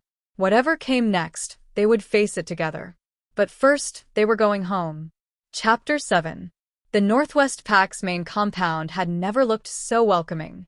Maya sat in the passenger seat of Kai's truck, watching familiar landmarks roll past through bulletproof windows as they approached the heavily fortified gates. Behind them, a convoy of pack vehicles carried the rescued hostages and one very unhappy prisoner who was about to face werewolf justice. "Home," Kai said quietly, his hand finding hers across the center console. The mate bond hummed with shared relief and something deeper, the recognition that they'd survived their trial by fire and emerged stronger, united, unbreakable. "Are you ready for this?" Maya asked. Because coming home meant facing questions, explanations, and the pack politics they'd been avoiding for 3 years. Kai's thumb traced across her knuckles. "Ready for what? Telling everyone we're mated? Dealing with the aftermath of this mess? Or admitting that we were both idiots for waiting so long?" "All of the above." "Then yes, I'm ready." His golden eyes met hers with absolute certainty. "Are you?" Maya considered the question. 3 days ago, she would have been terrified by the idea of openly claiming Kai Blackwood as her mate, of accepting the role and responsibilities that came with being bonded to the pack's premier enforcer. Now, after everything they'd survived together, the idea of hiding their connection seemed not just pointless, but impossible. The mate bond was too strong, too obvious. Anyone with supernatural senses would know what they were to each other the moment they walked into a room together. "I'm ready," she said, and meant it completely. The pack compound was a sprawling complex of buildings nestled in a valley surrounded by old-growth forest. Administrative offices, residential housing, training facilities, and the great hall where pack meetings were held, all connected by covered walkways that allowed movement even in the harshest weather. At the center of it all stood the Alpha residence, a massive log structure that served as both home and seat of power for Lucas Blackwood, Kai's older brother and the Northwest Pack's unquestioned leader. "He's going to want a full debrief," Kai said as they passed through the security checkpoint. "He's going to want answers about who betrayed Pack intelligence to Dr. Vega's people." Maya's voice was grim. "Someone with access to safe house locations, communication protocols, and operational details gave them everything they needed to hunt us." It was a sobering thought. Somewhere in this place they called home, someone they trusted had been willing to sell out pack members for money or ideology, or God knew what other motivation. The convoy pulled up in front of the Great Hall, where a crowd had already gathered. News traveled fast in a pack community, and the return of missing members, especially with a prisoner in tow, was the kind of event that drew everyone's attention. Maya spotted her parents in the crowd, her mother's face tight with worry that transformed into relief when she saw her daughter emerge from the truck unharmed. Robert Chen was harder to read, but the tension in his shoulders eased visibly as he catalogued Maya's condition with a father's protective eye. "Maya." Sarah Martinez broke away from the crowd and launched herself at Maya with the enthusiasm of someone who'd thought she might never see another friendly face. "Oh, God. When they grabbed us, when they said they were using us as bait." "You're safe now," Maya said, hugging the younger woman tightly. "All of you are safe. Because of you." Sarah pulled back to study Maya's face. "They're saying you walked into their trap knowing it was a trap. That you and Kai took on a whole team of professional killers to save us." "We did what we had to do." "You did what Pack family does," said a new voice. Maya turned to find Lucas Blackwood approaching, and even after years of knowing him, the Alpha's presence was still impressive. Taller than Kai by several inches, with the same golden eyes and dark hair, but carrying an authority that made even other predators take notice. "Alpha," Maya said, offering the respectful nod due to pack leadership. "Maya." Lucas's assessment was thorough, but not unkind. "I'm glad you're safe. Both of you." His gaze shifted to Kai, and something passed between the brothers, a communication that went beyond words, touching on shared history and mutual respect. "We need to talk," Lucas said. "All of us. But first," he raised his voice to address the gathered crowd. "Let's get our people fed, rested, and medically checked. There'll be time for full debriefs tomorrow." The crowd began to disperse, but Maya caught the way several pack members looked at her and Kai, not just with relief or curiosity, but with a particular awareness that meant they'd notice the mate bond. The scent markers that proclaimed them as a mated pair, the way they stood close enough to touch, the unconscious synchronization of their movements. "Maya." Her father approached with the careful demeanor of a man who'd spent 3 days imagining the worst possible outcomes. "Are you hurt?" "I'm fine, Dad." "Really?" She accepted his fierce hug, breathing in the familiar scent of expensive cologne and electronic equipment that always clung to him. "But we need to talk. About your research, about what these people were really after." Robert Chen's expression darkened. "They told you." "They told me enough." "Dad, genetic enhancement serums? Weaponized supernatural DNA? How long has this been going on?" "Later," he said quietly. "This conversation needs to happen in private." Before Maya could argue, her mother swept her into another hug. "When we heard you were missing," Helen Chen said, her usually perfect composure cracking slightly. "When they said armed men had taken you." "I'm okay, Mom. Kai kept me safe." Helen's gaze shifted to Kai, taking in his protective posture, the way his attention never strayed far from Maya, even while talking to his brother. "I see," she said quietly. "And has anything changed between you two?" Trust her mother to notice the mate bond immediately. Helen Chen had been pack adjacent for 30 years, long enough to recognize the signs of a completed mating. Everything's changed, Maya said honestly. But we'll explain later. Right now we have a prisoner to interrogate, Lucas interrupted. Kai, I want you and Maya in the briefing room in 10 minutes. Bring everything you learned about this Dr. Vega and his operation. The Alpha's tone brooked no argument. Maya nodded, falling into step beside Kai as they headed toward the administrative building. How angry is he? She asked quietly. On a scale of 1 to 10? About a 7. Which means he's furious, but trying to stay professional until he gets all the facts. And when he finds out about the mate bond? Kai's mouth quirked in what might have been amusement. He'll probably throw a party. Lucas has been hoping we'd figure our shit out for years. The briefing room was a sterile space dominated by a large conference table and wall-mounted displays showing maps, photographs, and tactical information. Lucas was already there when they arrived, along with the pack's intelligence specialist and chief of security. Sit, Lucas said, without preamble. Tell me everything. For the next hour, Maya and Kai recounted their ordeal in clinical detail. The attack in the parking garage, the safe house ambush, their flight through the storm, and finally the trap at the mining facility. They left out the more intimate details of their time together, but even the sanitized version made clear how thoroughly their enemies had been prepared. Someone gave them everything, the intelligence specialist said grimly. Safe house locations, communication protocols, extraction routes. This level of information could only come from someone with high-level access. How many people knew about the chin protection detail? Lucas asked. 8, maybe 10. All senior pack members, all with years of loyal service. The security chief looked physically pained by the implications.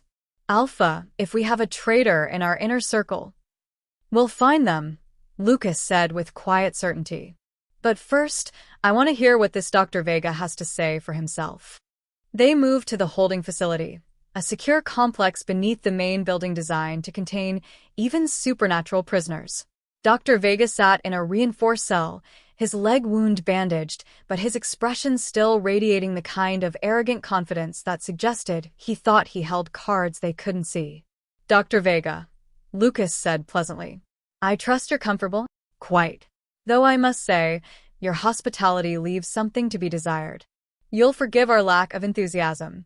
Kidnapping and torturing pack members tends to make us inhospitable. Dr. Vega's smile was cold. I'm afraid you're operating under a fundamental misunderstanding, Alpha Blackwood. Those people weren't kidnapped. They were recruited. Recruited? By someone in your own pack. Someone who believes that supernatural evolution shouldn't be limited to accident of birth. Dr. Vega leaned forward, clearly enjoying the shock on their faces. Someone who thinks werewolf abilities should be available to anyone willing to pay the price. Maya felt Kai tense beside her, the mate bond carrying his spike of fury and disbelief. You're lying, the security chief said.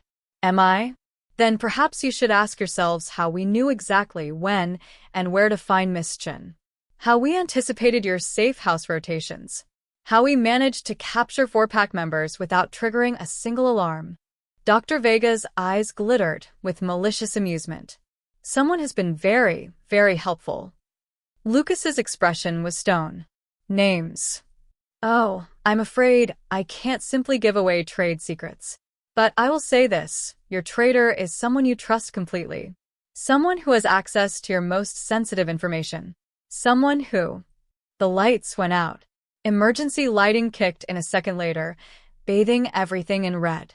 But in that brief moment of darkness, Maya heard it, the soft whisper of a suppressed gunshot.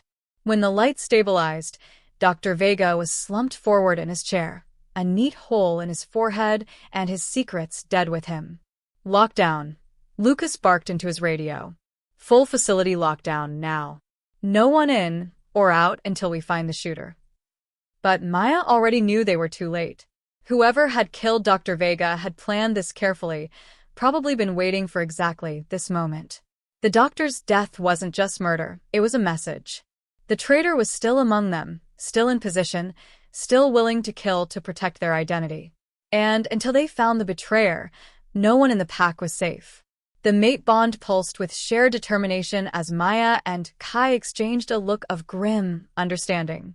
They'd survived the external threat, rescued their packmates, and completed their own bond. Now they had to save their family from an enemy that walked among them, smiled at pack gatherings, and was perfectly willing to sell them all for the right price.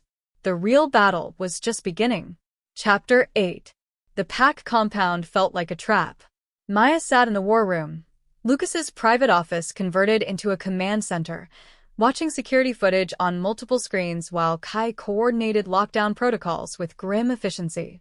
12 hours had passed since Dr. Vega's assassination, and they were no closer to identifying the shooter. Anything? Lucas asked, appearing beside her with 2 cups of coffee that smelled like heaven and exhaustion.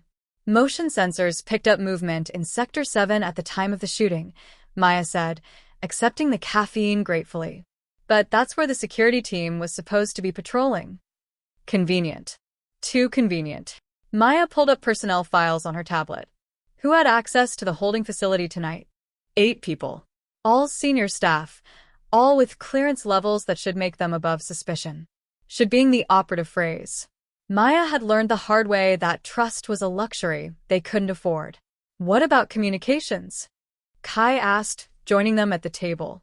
Dr. Vega's people had real-time intelligence about our movements. Someone was feeding them information continuously. Lucas nodded to the intelligence specialist, who pulled up communication logs on the main screen. We've been analyzing all outgoing calls, texts, and data transmissions for the past week. Most of it's routine, family calls, pack business, social media posts. Most of it. There are 3 anomalies. Encrypted messages sent from pack devices to an unknown server. The encryption is military-grade, designed to be untraceable. Maya studied the timestamps. The messages had been sent at regular intervals, always during periods of high activity when they might have gone unnoticed. Can you trace the devices? That's the problem. The messages were routed through the main communication hub, making them appear to come from the central server rather than individual devices. It's sophisticated work. Whoever did this knows our systems inside and out. A cold certainty settled in Maya's stomach. Someone with access to central communications protocols. Which narrows our suspect list to. Lucas consulted his tablet. For people with the technical knowledge and security clearance to orchestrate everything that had happened. For people Maya had known for years, trusted, considered family. One of whom was willing to kill to protect their secrets. We need to narrow it down further, Kai said. Cross-reference the communication logs with personnel schedules, see who is in position to send those messages. They worked in tense silence, building a timeline of betrayal that painted an increasingly clear picture. The messages had been sent during specific shifts from locations that required particular access codes, using knowledge that only a handful of people possessed. Got it, the intelligence specialist said grimly. Based on the technical requirements and timing, only 2 people could have sent all 3 messages. Maya's blood chilled as 2 names appeared on the screen. Both were pack members she'd grown up with, people she'd trusted without question. One was David Park, the assistant security chief who'd helped train her in weapons handling when she was 16. The other was Jennifer Walsh, the pack's communications specialist, and someone Maya had considered a close friend. We need to bring them both in for questioning, Lucas said. Carefully, Kai added. If one of them killed Dr. Vega, they won't hesitate to kill again. Before anyone could respond, alarms began blaring throughout the compound. Red lights flashed as the emergency broadcast system activated. All personnel report to emergency stations. This is not a drill. Repeat, all personnel to emergency stations. Lucas was on his radio immediately. What's the situation? Fire in the East Wing, came the response. Spreading fast, possibly accelerant involved. We need all available personnel for evacuation and suppression. Maya felt the mate bond spike with alarm as she and Kai exchanged looks. A fire now, when they were closing in on the traitor. That couldn't be coincidence. It's a distraction, she said. Someone's trying to draw security away from a specific target. Or destroy evidence, Kai added grimly. Lucas was already moving. Team Alpha, with me to the fire. Team Beta, maintain security on high-value assets. Team Gamma, secure David Park and Jennifer Walsh, Maya finished. Now, before they disappear in the chaos.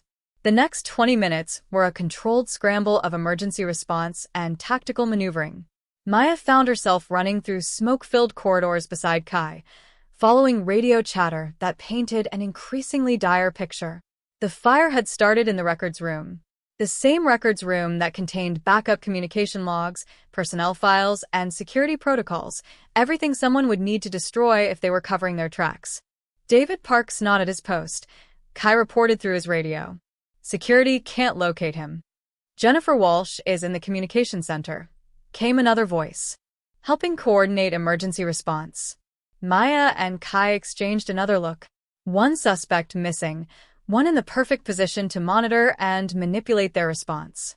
Communication center, Maya said. Now. They fought their way through corridors filled with personnel responding to the emergency lighting casting everything in hellish red.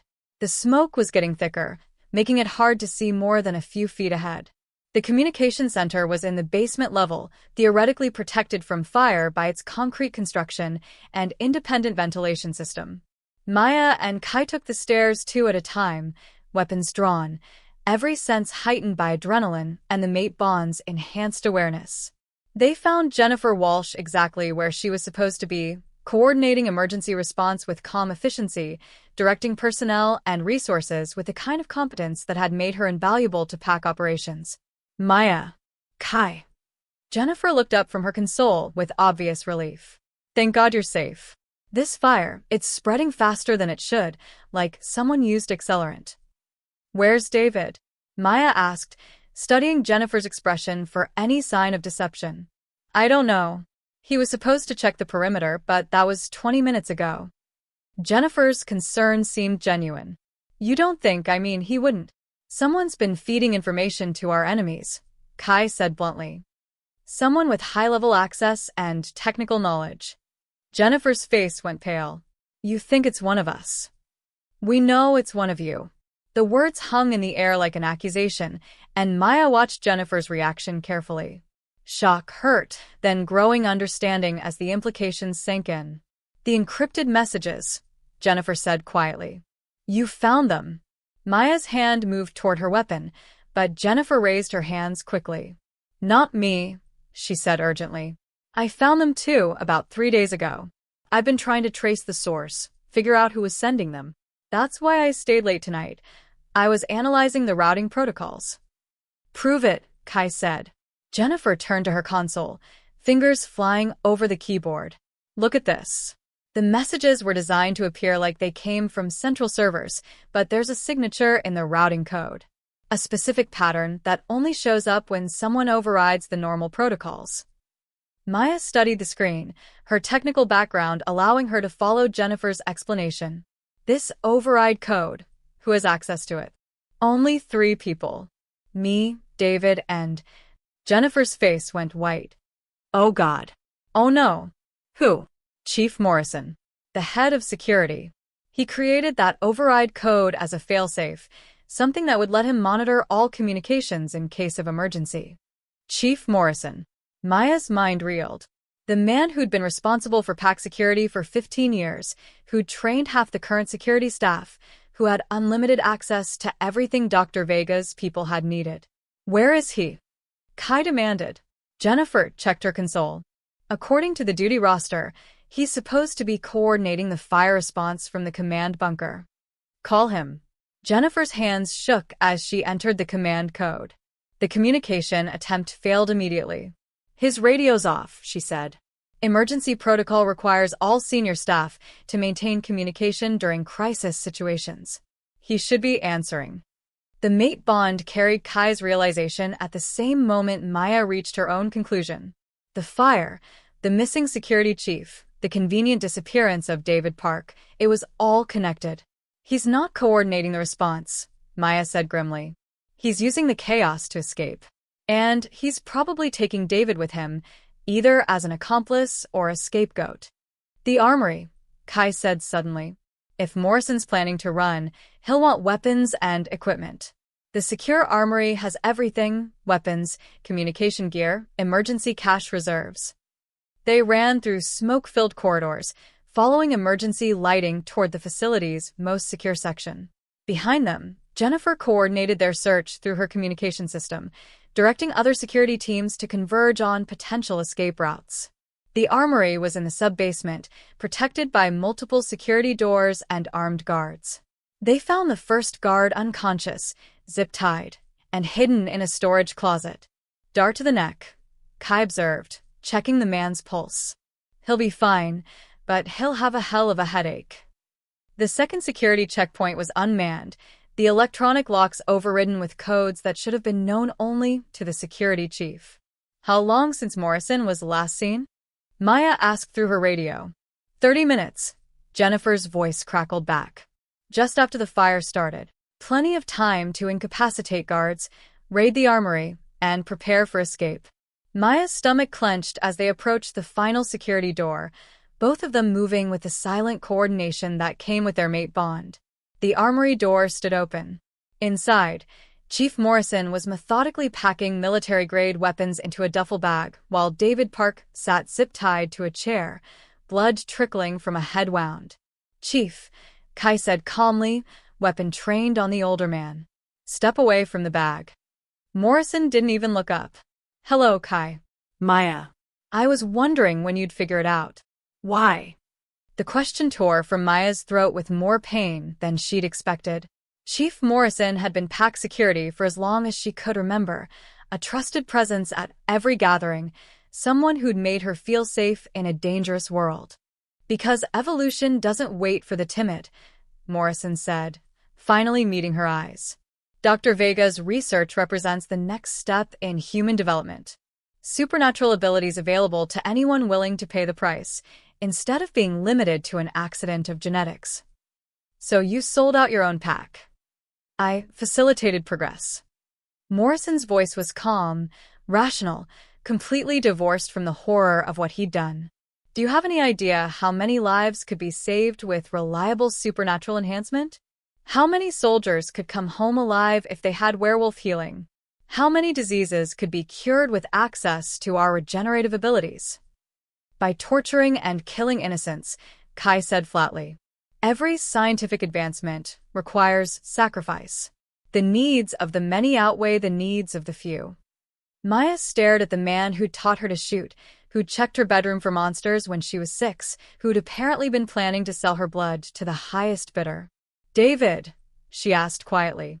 Morrison glanced at the younger man with something that might have been regret. "David discovered my communications with Dr. Vega's people. I tried to recruit him, but he refused to see the bigger picture. Said he was going to report me to Lucas. So you framed him. I gave him a choice. Help me disappear, or take the blame for everything. He chose poorly." David Park raised his head with obvious effort, his voice slurred but determined. Told him to go to hell." "Yes, you did."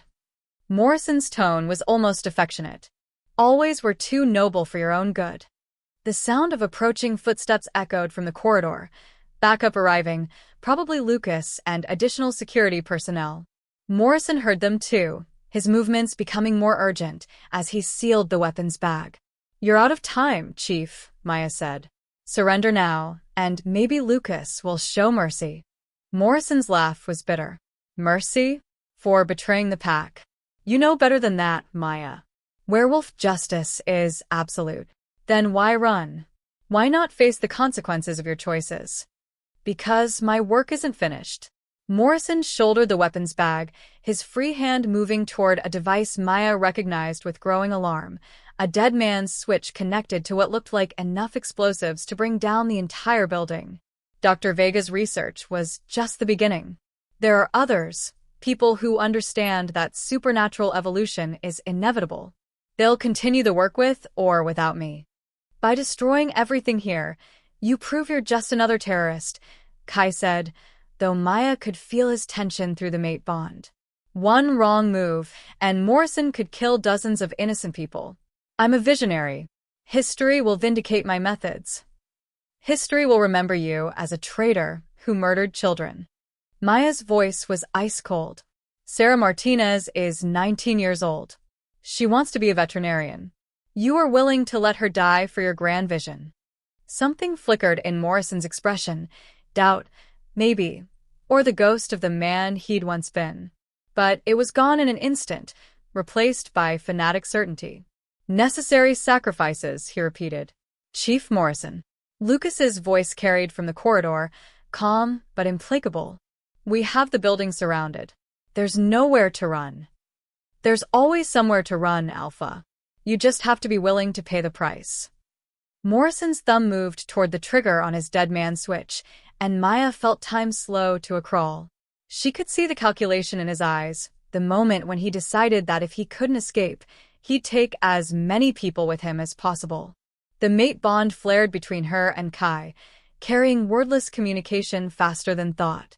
They moved together, Maya diving left toward David while Kai went right toward Morrison, both of them trusting in supernatural speed and the connection that let them coordinate without conscious planning.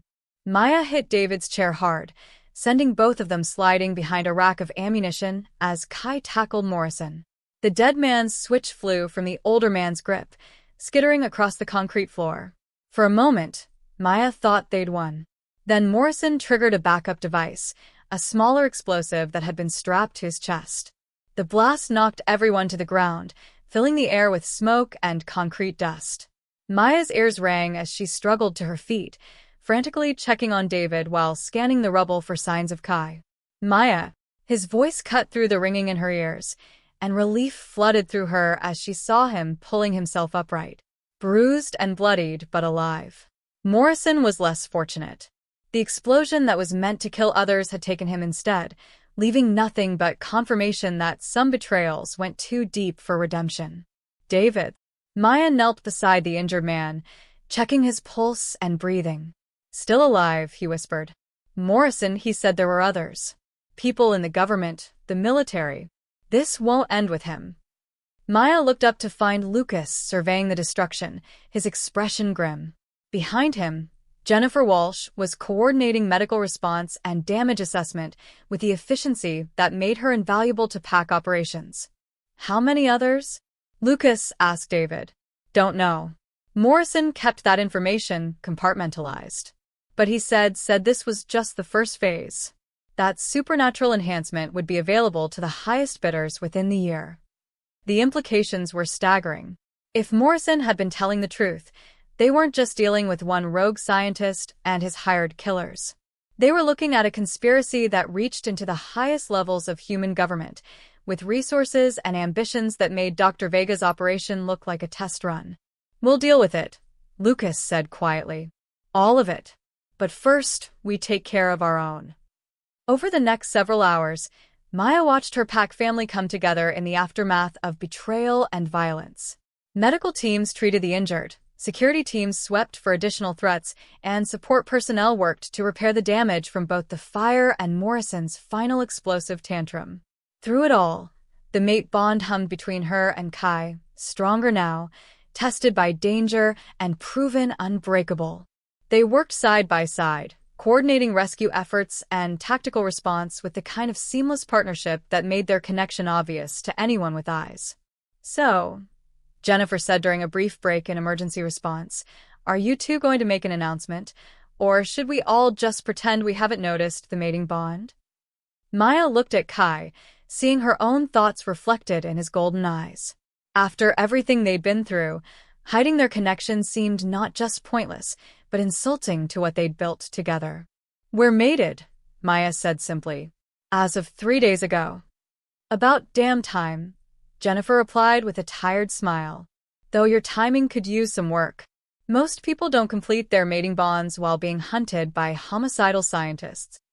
We've never been most people, Kai said, pulling Maya against his side with easy affection. No, Lucas said, approaching with a satisfied expression of an alpha whose pack had survived another crisis. You certainly haven't. And I couldn't be happier about it. The compound would be rebuilt. The conspiracy Morrison had hinted at would be investigated and stopped. Life would return to some version of normal, with additional security measures and hard-won wisdom about trusting too completely. But as Maya stood in the ruins of what had been the pack's most secure facility, surrounded by family and held securely in her mate's arms, she realized that normal had never been what she wanted anyway. She wanted extraordinary. She wanted dangerous. She wanted the kind of love that could survive bullets and blizzards and betrayal from within their own ranks. She wanted Kai Blackwood, exactly as he was, for the rest of their very long supernatural lives. And judging by the way the mate bond sang between them, she was going to get exactly what she wanted. The forced proximity that had brought them together was over. The choice to stay together was just beginning. Chapter 9. 3 weeks after Chief Morrison's betrayal, Maya stood in front of her bedroom mirror, adjusting the silk dress her mother had insisted was perfect for a formal mating ceremony. The deep blue fabric brought out her eyes and hugged her curves in all the right places, but more importantly, it made her feel beautiful and confident, exactly what she needed for the most important night of her life. "You look stunning," Kai said from the doorway, his voice rough with appreciation. Maya turned to find him leaning against the frame, devastatingly handsome in a charcoal suit that emphasized his broad shoulders and lean build. The formal wear was a far cry from the tactical gear and borrowed clothes they'd lived in during their ordeal, but the way he looked at her, with heat and love and possessive satisfaction, was exactly the same. "You clean up pretty well yourself," she said, crossing to adjust his tie. The simple touch sent warmth racing through the mate bond, a constant reminder of the connection that had grown stronger with every passing day. "Second thoughts?" he asked quietly, hands settling on her waist. "About marrying you in front of the entire pack? About formally claiming you as mine for the rest of our very long supernatural lives? About binding myself to someone who snores and hogs the blankets?" Maya pretended to consider. "None whatsoever." Kai's laugh was rich and warm. "I don't hog the blankets. You're just always cold. Because you keep opening windows. In winter. In Alaska. Fresh air is good for you. Hypothermia is not good for me." "I'll keep you warm," he said, voice dropping to the intimate tone that never failed to make her knees weak. "Promise." "For the next 100 years or so." The casual mention of their extended supernatural lifespan should have been daunting, but instead it filled Maya with anticipation. 100 years of waking up beside Kai, of sharing adventures and quiet moments and everything in between. 100 years of the mate bond growing deeper, stronger, more complete. "I love you," she said simply, the words as natural as breathing now. "I love you too." He leaned down to kiss her, careful not to disturb her makeup, but thorough enough to leave her breathless. "Ready to make it official?" "I've been ready for 3 years. I just didn't know it yet." The great hall had been transformed for the occasion. Thousands of white lights created a canopy of stars overhead, while arrangements of winter roses and evergreen boughs filled the air with a scent of celebration. Pack members filled every seat, their faces bright with genuine happiness for a couple who'd found their way to each other despite every obstacle. Maya's parents sat in the front row, her father dabbing at his eyes with what he claimed was an allergy to flowers, while her mother glowed with the satisfaction of a successful matchmaker. Never mind that Maya and Kai had found each other entirely without parental intervention. Helen Chen was perfectly willing to take credit anyway. Lucas stood at the altar in his role as alpha and officiant, his usually serious expression softened by obvious pleasure. Beside him, Kai waited with the patient stillness of a predator, golden eyes tracking Maya's approach with an intensity that made her feel like the only person in the world. The traditional werewolf mating ceremony was ancient, beautiful, and surprisingly brief. Vows spoken in front of the pack, promises of loyalty and protection and eternal partnership, rings exchanged as symbols of their commitment to the human world's legal requirements. But the real magic happened when Lucas invited them to complete the formal claiming. Maya felt the mate bond flare as Kai cupped her face in his hands, his touch gentle despite the strength she knew he possessed. When he pressed his lips to the sensitive spot where her neck met her shoulder, the traditional claiming mark for werewolf mates, the bond exploded into full flower. Every emotion, every sensation, Every thought and feeling flowed between them in a rush of connection that left Maya gasping. She could feel Kai's love like sunlight, his desire like fire, his absolute commitment to their future like bedrock beneath her feet. When she returned the claiming mark, pressing her own lips to his throat, the bond settled into its permanent configuration, unbreakable, eternal, deeper than marriage or partnership or any human concept of love. They were mated now in every sense that mattered to their kind, bound by law, tradition, and supernatural forces that would connect them until the day they died. "Ladies and gentlemen," Lucas announced to the cheering crowd, "I present Maya and Kai Blackwood, mated for life and bound by the ancient laws of our people." Blackwood. Maya tested the name silently, finding it fit better than she'd expected. Maya Chen had been the tech heiress, the perfect pack princess, the woman who'd spent 3 years running from her destiny. Maya Blackwood was someone new, stronger, braver, ready to face whatever challenges came their way. The reception was a blur of congratulations, champagne, and dancing that lasted well into the night. Maya found herself passed from one set of arms to another as pack members claimed their traditional dances with the new bride, but her attention never strayed far from Kai. "Happy?" her father asked during their dance, his voice thick with emotion. "Deliriously," Maya replied honestly. "Though I have to ask, did you know this would happen when you requested Kai as my bodyguard?" Robert Chen's smile was entirely too innocent. "I may have had my suspicions about you too, and I may have mentioned those suspicions to Lucas when I called for protection." Dad, what? Sometimes fate needs a little nudge in the right direction. Maya looked across the dance floor to where Kai was spinning her mother through an elaborate waltz, both of them laughing at something Helen had said. The sight filled her with warm contentment. This was her family now, these people who'd schemed and worried and ultimately supported her journey to find her other half. "Thank you," she said quietly, "for pushing when I needed pushing, for protecting me when I needed protection, and for trusting Kai with the most important thing in your life. You're not a thing, Maya. You're my daughter, and you're strong enough to make your own choices. I just made sure you had the opportunity to make the right one." When the evening finally wound down and the last guests departed, Maya and Kai escaped to the cabin Kai had built in the woods behind the main compound. It was smaller than her downtown apartment, but perfectly designed for 2 people who wanted privacy and solitude after years of living under pack scrutiny. "So," Kai said, carrying her over the threshold with ceremonial formality, "how does it feel to be Mrs. Blackwood?" "Like coming home," Maya replied, and was surprised by how true the words were. This cabin, this man, this life they were building together, it felt more like home than any of the perfect houses she'd lived in before. "Good," Kai said, setting her down carefully, "because I have something for you." He disappeared into the bedroom, returning with a small wrapped box that made Maya's heart skip. "Jewelry?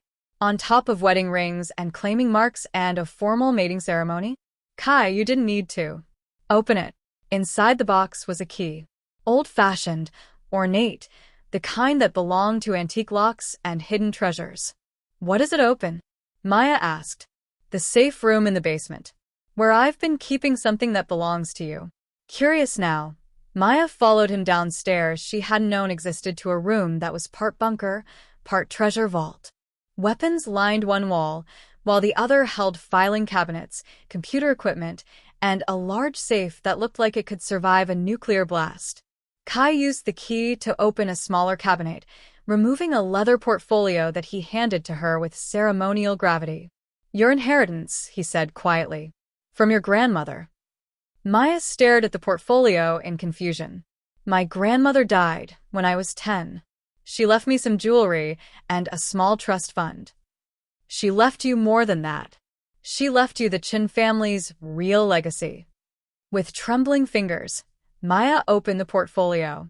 Inside were documents, photographs, and what looked like technical specifications for devices she'd never seen before. "I don't understand. Your grandmother wasn't just Robert Chen's mother," Kai explained gently. "She was the original founder of Chen Industries back when it was called Chen Research. And her specialty wasn't just supernatural security, it was supernatural integration." Maya flipped through pages of notes written in her grandmother's careful handwriting, technical drawings that show devices designed to enhance and channel supernatural abilities rather than simply defend against them. She was working on controlled supernatural enhancement. Maya breathed. 50 years before Dr. Vega's people ever thought of it.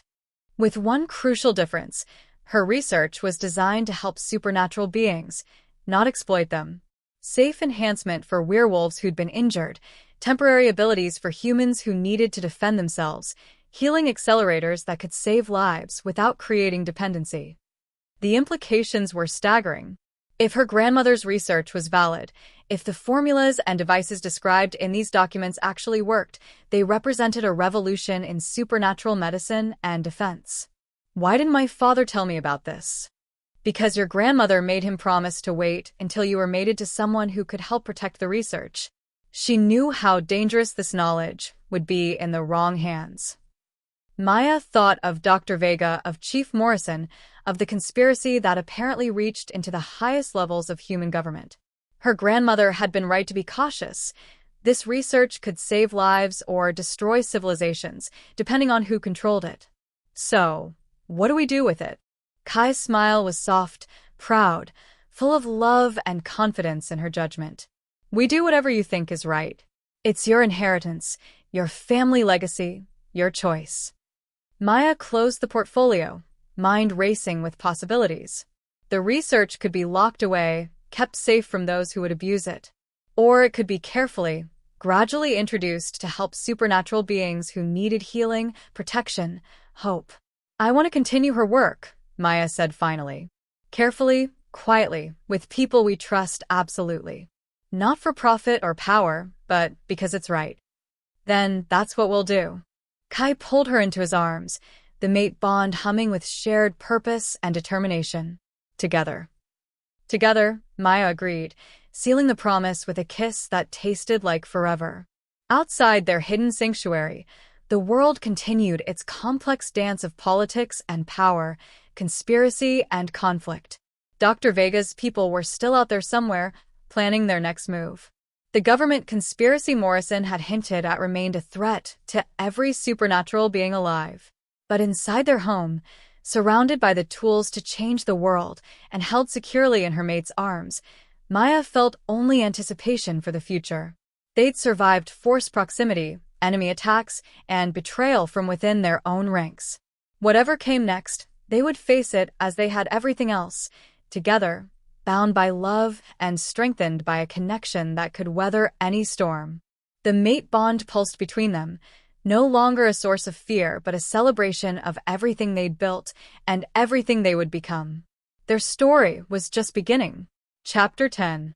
6 months into their mating, Maya discovered that domestic bliss with a werewolf enforcer involved a lot more tactical planning than she'd expected. "We need milk," she said, consulting the grocery list stuck to their refrigerator. "I'll go," Kai replied automatically, not looking up from the intelligence reports spread across their kitchen table. "You went last time. And the time before that. And every time for the past month. I like grocery shopping." Maya moved to stand behind his chair, reading over his shoulder. The reports made for grim reading. 3 more supernatural research facilities attacked in the past week, their staff killed or kidnapped, their research stolen by well-funded teams that struck with military precision. "You like making sure I'm never alone in public," she corrected. "Which I appreciate, but I'm not going to live in a cage, even a comfortable one." Kai's hand found hers, squeezing gently. "These attacks are escalating, Maya. Whoever's behind them is getting bolder, more desperate. And they're specifically targeting genetic research." The kind of research Maya had been quietly pursuing in the converted lab beneath their cabin. Over the past 6 months, she'd made significant progress with her grandmother's formulas, developing prototype devices that could accelerate healing in injured werewolves and temporary enhancement serums for humans in emergency situations. It was exactly the kind of work that would interest the people who'd hired Dr. Vega. "All the more reason not to hide," Maya said. "If we change our routine, start acting paranoid, we signal that we have something worth protecting." "We do have something worth protecting. You."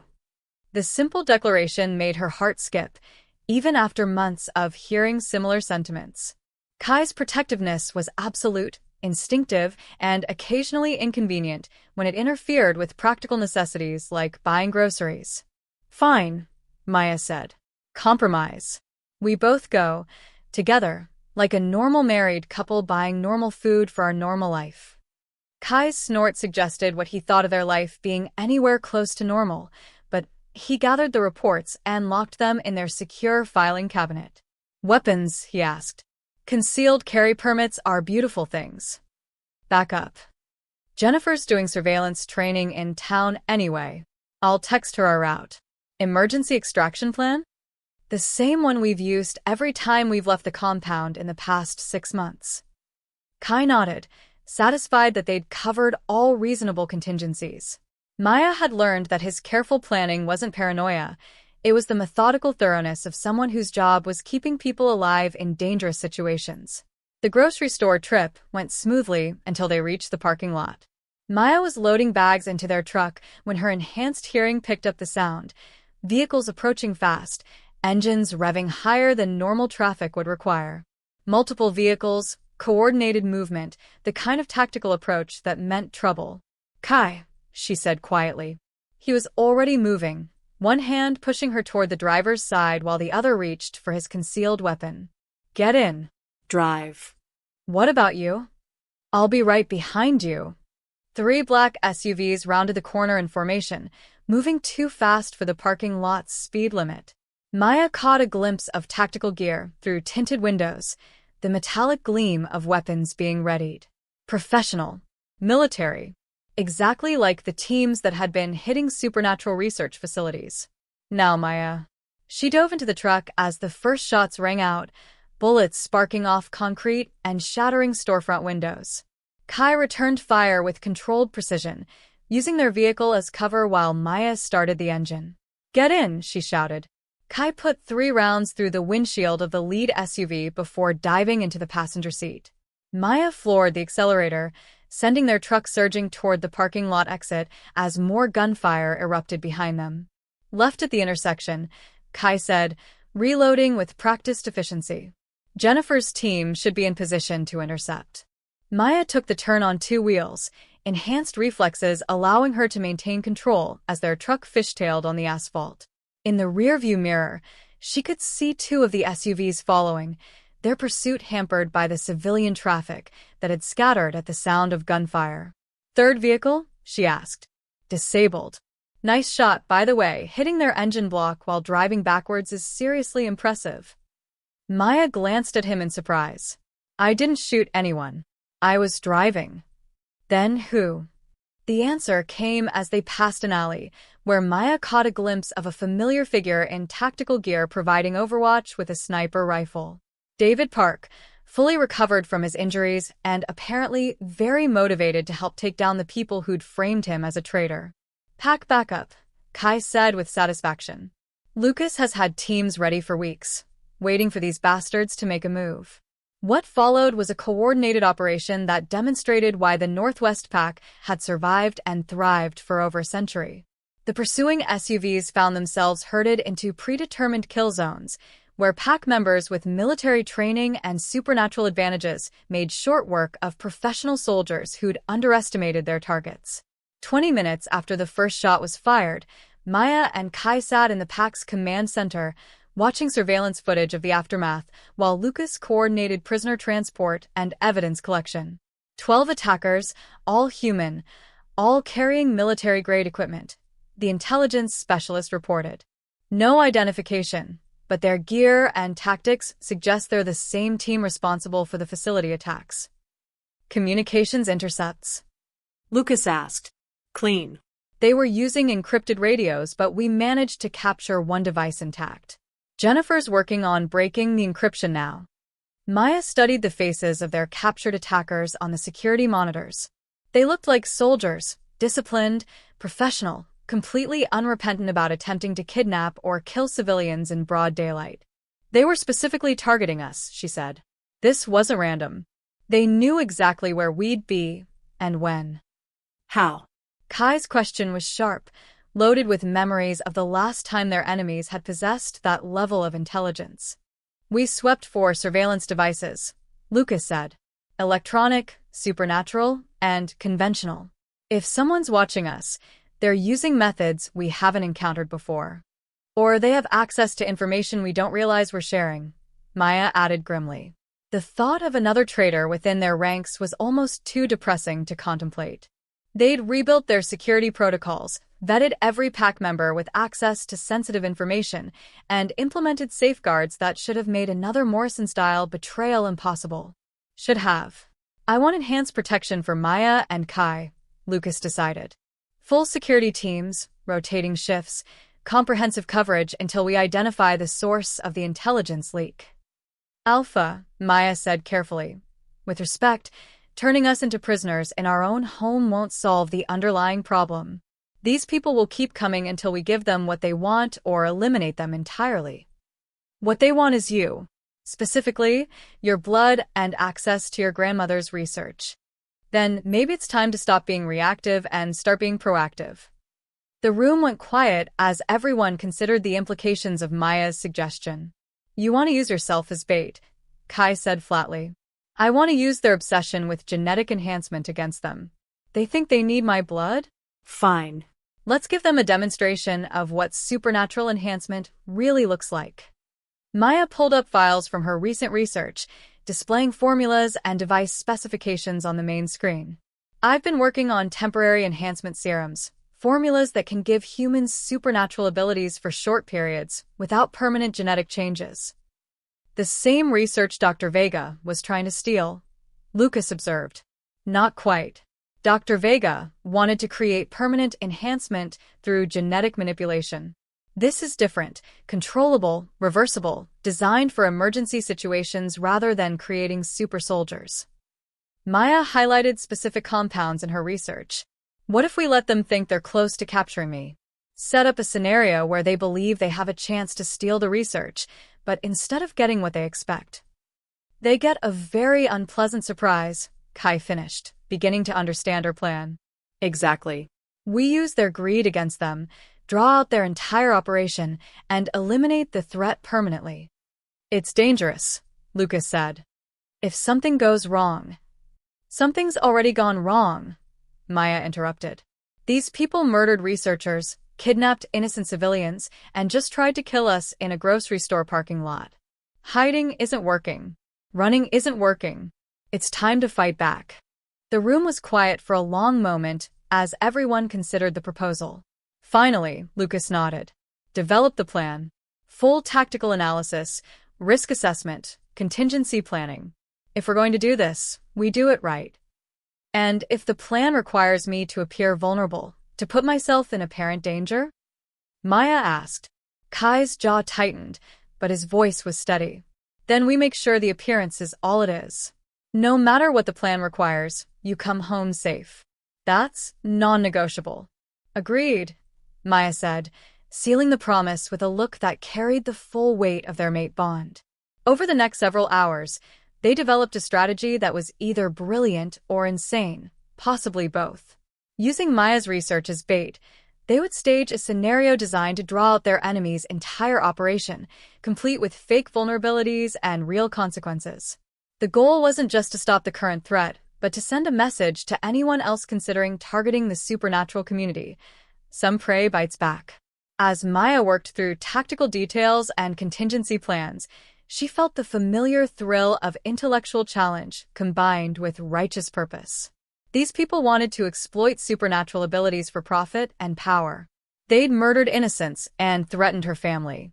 Time to show them what happens when you hunt someone who refuses to be prey.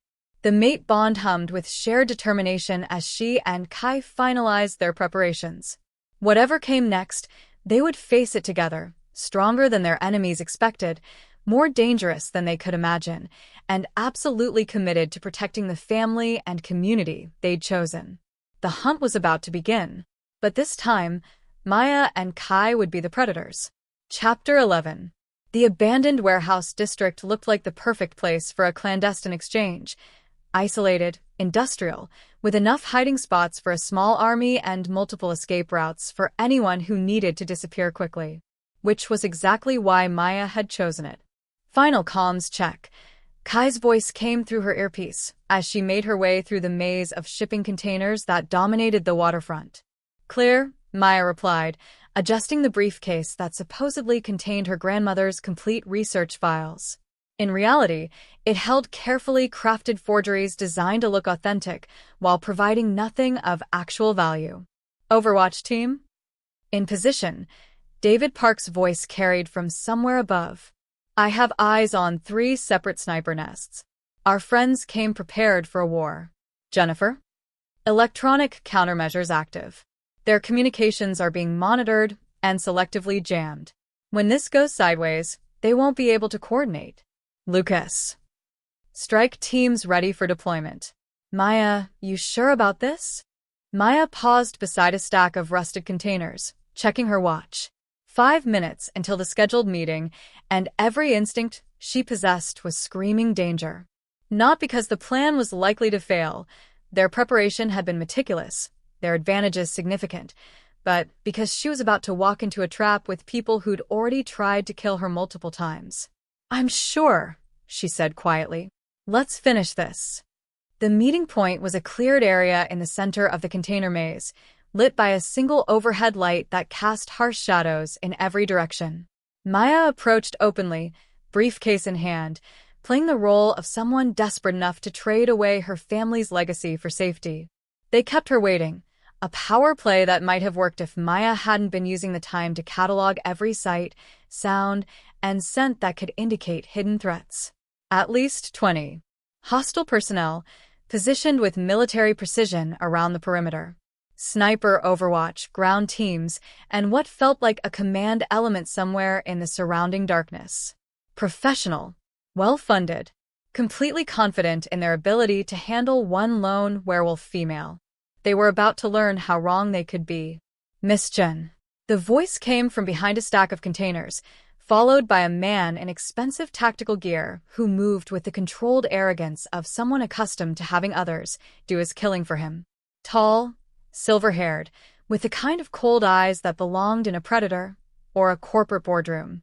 Mr. Vance, Maya replied, using the name her intelligence sources had provided for the man who'd supposedly financed Dr. Vega's operation. Thank you for coming. I trust you brought what we discussed. Maya hefted the briefcase. Complete research files, device specifications, and synthesis protocols. Everything my grandmother developed over 40 years of work. Excellent. Vance's smile was purely predatory. I'm afraid there's been a slight change to our agreement, however. What kind of change? The kind where you don't walk away from this meeting. Vance gestured, and armed figures emerged from concealment all around the clearing. You see, Miss Chen, we've realized that your research is just the beginning. What we really need is the researcher herself. Maya felt the trap closing around her, but instead of fear, she felt cold satisfaction.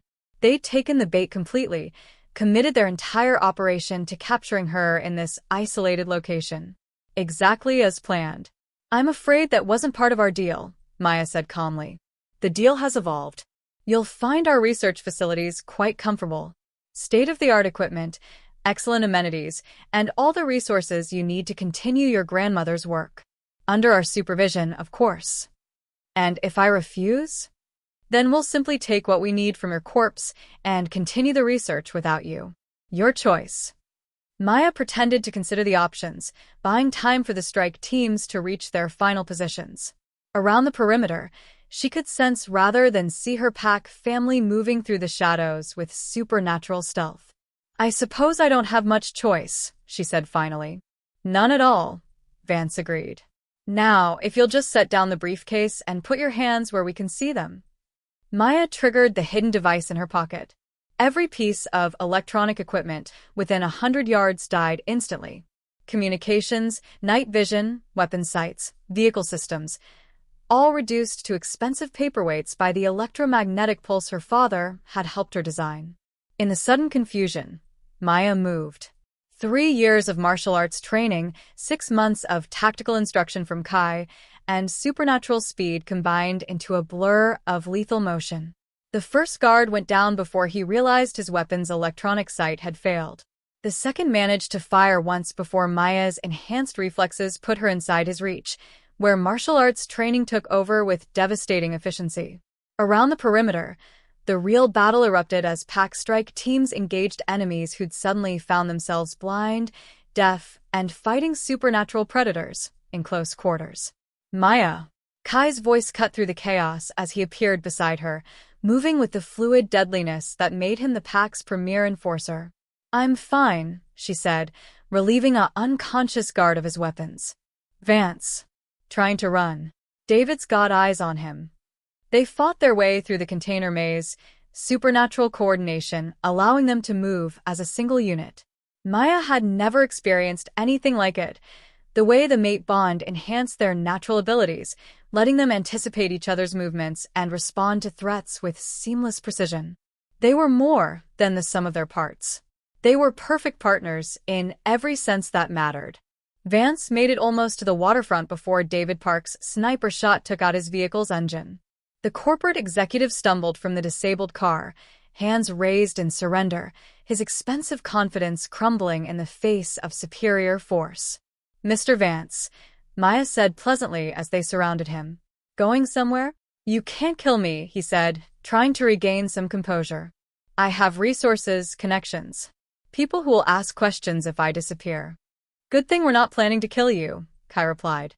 "We're planning something much more interesting." What followed was a systematic dismantling of Vance's entire operation. His captured personnel provided information under interrogation, leading to raids on research facilities, financial networks, and government contacts that had been facilitating the conspiracy. But the real prize was Vance himself, and the bargain Maya offered him in the pack's secure holding facility. "You want to continue genetic enhancement research," she said, sitting across from him in the interrogation room. Fine. "I'm prepared to offer you exactly what you're looking for." Vance's eyes narrowed. "What's the catch?" "No catch. Just terms and conditions." Maya opened a tablet, showing him detailed research specifications. "You'll have access to enhancement serums, genetic modification protocols, everything you need to create superhuman capabilities in normal humans. In exchange for complete cooperation, full disclosure of your financial backers, government contacts, and research goals, plus a commitment to use the enhancements for defensive purposes only, protecting people, not creating weapons." "And if I refuse?" Maya's smile was sharp as winter. "Then you go to trial for kidnapping, murder, conspiracy, and about 15 other federal charges. Your choice." Vance stared at the tablet, clearly recognizing a lifeline when he saw one. "The research is genuine? Every formula, every specification, every protocol. My grandmother's complete life's work, refined and perfected over the past 6 months." What Maya didn't mention was the specific modifications she'd made to her grandmother's original formulas. The enhancement serums would work exactly as advertised, providing temporary superhuman abilities to anyone who used them. They would also be completely addictive. Anyone who used Maya's modified serums would find themselves dependent on regular doses to maintain their enhanced abilities. More importantly, they would find themselves susceptible to a very specific counteragent that Maya had developed alongside the enhancement formulas. Vance and his people wanted to create super soldiers? Fine. Maya would give them super soldiers who could be controlled, monitored, and if necessary, neutralized with a single injection. "We have a deal," Vance said finally. "Excellent." Maya stood, leaving the tablet with him. "You'll find the first batch of serums will be delivered to your new research facility tomorrow. The one we're providing, under our supervision, with our security protocols." "New facility. Did you think we'd let you continue this work unsupervised?" Maya's laugh was genuinely amused. "Mr. Vance, you're about to become a very valued research partner in a joint venture between Chen Industries and the Northwest Pack. Congratulations, you just got exactly what you wanted." Outside the holding facility, Kai was waiting with the satisfied expression of someone whose mate had just outmaneuvered a dozen different enemies simultaneously. "Addictive enhancement serums with a specific counteragent," he said. "Brilliant. Completely ruthless. but brilliant. I learned from the best, Maya replied, accepting his embrace with the contentment of someone whose family was finally safe. Your grandmother? You. Watching you work these past months, learning how to think tactically, how to turn an opponent's strengths into weaknesses. Maya tilted her head to study his face. I'm not the same person I was 6 months ago. None of us are. That's what happens when we stop running from who we're meant to be. Around them, the pack compound bustled with the controlled activity of an operation successfully completed. The immediate threat was neutralized, the larger conspiracy exposed and contained, and their family was safe. More importantly, they'd sent a clear message to anyone else considering targeting the supernatural community. Some prey had evolved into apex predators, and they protected their own with lethal efficiency. So what now? Maya asked as they walked toward their cabin home. Now, we build the future your grandmother envisioned. Safe enhancement research, defensive applications, help for supernatural beings who need healing or protection. Kai's arm tightened around her. Together. Together, Maya agreed, feeling the mate bond pulse with shared satisfaction and anticipation. The force proximity that had brought them together was long over. The choice to stay together, to build something extraordinary from the connection they discovered in danger and desperation, was just beginning. Whatever challenges came next, they would face them as they had everything else, united, unbreakable, and absolutely committed to protecting the family they'd chosen and the future they would build together. Chapter 12. 2 years after their mating ceremony, Maya woke to the sound of rain against the windows and the warm weight of Kai's arm across her waist. For a moment, she simply lay there, savoring the perfect contentment of being exactly where she belonged. The mate bond hummed between them, stronger than ever after everything they'd weathered together. No longer the desperate connection forged in crisis, it had evolved into something deeper, a partnership built on trust, tested by fire, and strengthened by every challenge they'd faced as a team. Morning, Kai murmured against her neck, his voice rough with sleep and affection. Good morning. Maya turned in his arms, studying his face in the gray morning light. Even rumpled from sleep, he was devastatingly handsome, but it was the way he looked at her, like she was his entire world, that never failed to make her heart skip. Big day today, he said, pressing a soft kiss to her forehead. Maya's stomach fluttered with nervous excitement. Today was the day they'd been preparing for, planning for, dreaming about for months. The culmination of everything they'd built together, and the beginning of their next chapter. Ready? She asked. I've been ready since the moment I met you. Kai's golden eyes held hers, with absolute certainty. The question is, are you ready to change the world? Maya looked through their bedroom window at the sprawling complex that had grown around their original cabin. The Kai Blackwood Research Institute now covered 50 acres of formerly empty forest, housing laboratories, training facilities, medical centers, and dormitories for the international team of researchers who'd come to study supernatural enhancement under her guidance. What had started as her grandmother's secret research had evolved into the most important medical breakthrough of the century. Controlled supernatural enhancement was revolutionizing everything from battlefield medicine to emergency response, giving humans temporary access to abilities that could save lives without the permanent genetic changes that had made previous attempts so dangerous. The World Health Organization presentation, Maya said, sitting up and reaching for the tablet that never left her nightstand. 17 countries represented, 12 heads of state attending virtually, and enough media attention to put us on every front page in the world. Having second thoughts? Maya considered the question seriously. Once they made this announcement, once they officially offered supernatural enhancement technology to the global community, there would be no going back. Their quiet life of controlled research would become something much larger, much more public, infinitely more complicated. Third thoughts, actually. Maybe fourth. She scrolled through her presentation notes, double-checking formulas that could change the fundamental balance between human and supernatural communities. But no regrets. This technology can save lives, Kai. It can help people who have no other options. We can't keep it to ourselves just because sharing it will be difficult. Even if it means we'll never have privacy again?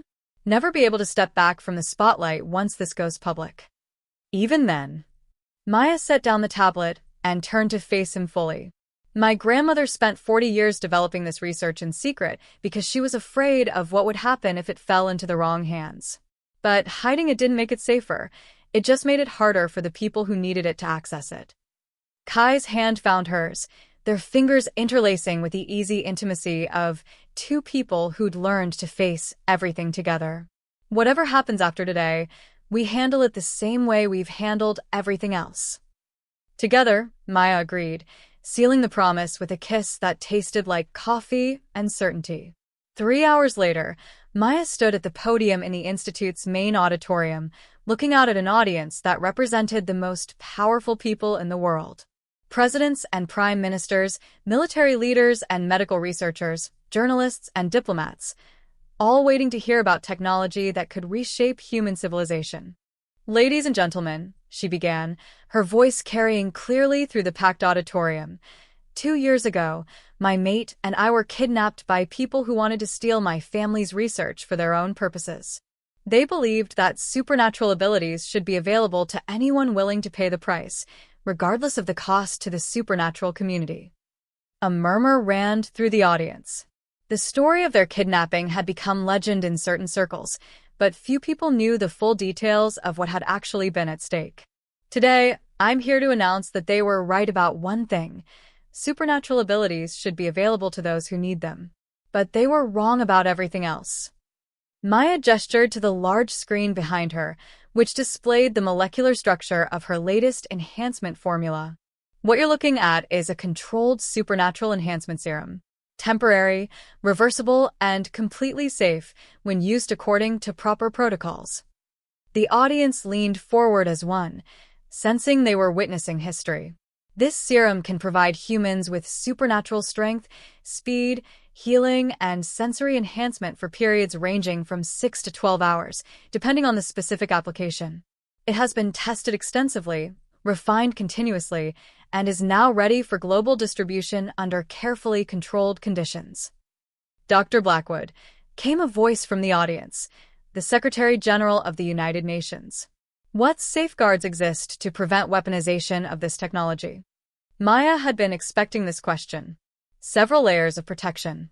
First, the enhancement serums are genetically keyed to specific individuals, making them useless to anyone else. Second, they contain built-in degradation mechanisms that make long-term storage impossible. Third, and most importantly, they're designed to enhance natural human capabilities, not create superhuman weapons. "What about addiction potential?" asked another voice, the head of the World Medical Association. None. The serums actually become less effective with repeated use, encouraging temporary application rather than dependency. Anyone attempting to use them continuously will find their effectiveness diminishing rapidly. For the next hour, Maya fielded questions with the expertise of someone who'd spent 2 years anticipating every possible concern. Beside the stage, Kai watched with the proud expression of a mate whose partner was changing the world through sheer brilliance and determination. "The Kai Blackwood Institute will begin limited distribution next month," Maya concluded. "Initially to military medical units, emergency response teams, and hospitals treating critical patients. Eventually, pending regulatory approval, to any medical facility that meets our training and safety requirements." "Dr. Blackwood," came one final question from a journalist in the back row. "What does this mean for relations between human and supernatural communities?" Maya paused, considering how to answer a question that touched on everything she and Kai had learned about cooperation, trust, and building bridges instead of walls. "It means we stop seeing each other as separate species and start recognizing what we've always been, part of the same world, facing the same challenges, stronger together than apart." She found Kai's eyes in the crowd, drawing strength from their connection. Supernatural beings have gifts that can help humans survive and thrive. Humans have innovations that can benefit supernatural communities. This technology represents the beginning of true partnership. The applause was thunderous, sustained, the kind of response that suggested Maya had just articulated something people had been waiting to hear for decades. Later that evening, After the last journalist had been interviewed and the final dignitary had departed, Maya and Kai sat on their cabin's deck, watching sunset paint the mountains in shades of gold and amber. "So," Kai said, pulling her close, "how does it feel to be the most famous werewolf in the world?" Terrifying. Exhilarating. Completely surreal. Maya leaned into his warmth, letting the mate bond carry her contentment and anticipation. "Ask me again in a year, when we see whether this actually works." "It'll work. You know why? Because the formulas are scientifically sound and thoroughly tested? Because you're brilliant, dedicated, and too stubborn to let anything fail once you've committed to it." Kai's arms tightened around her. "Plus, you have an excellent support system." Maya laughed, the sound carrying across the valley where their life together had begun in crisis and bloomed into something neither of them could have imagined. "The best support system."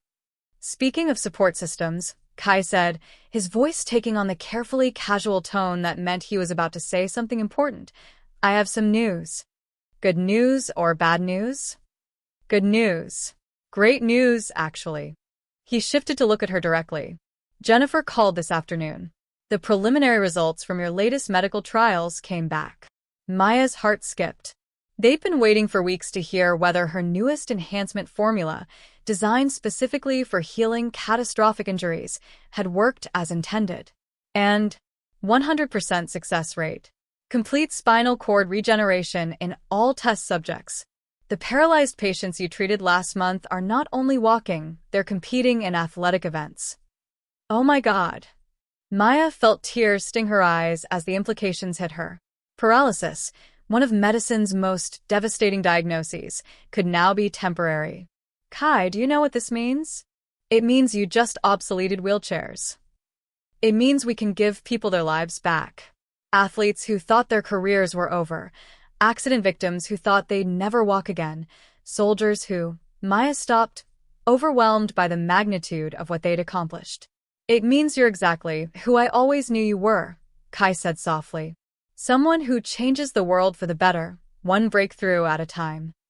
They sat in comfortable silence as night settled over the mountains, both of them contemplating a future bright with possibilities neither had dared imagine when they'd first been forced together by circumstances beyond their control. "Kai," Maya said quietly. Do you ever think about what would have happened if we hadn't been kidnapped? If Morrison hadn't betrayed the pack? If Dr. Vega's people had never targeted us?" Kai considered the question. "We would have found each other eventually. Maybe not in the same way, maybe not as quickly, but the mate bond doesn't give up easily." "You think so?" "I know so."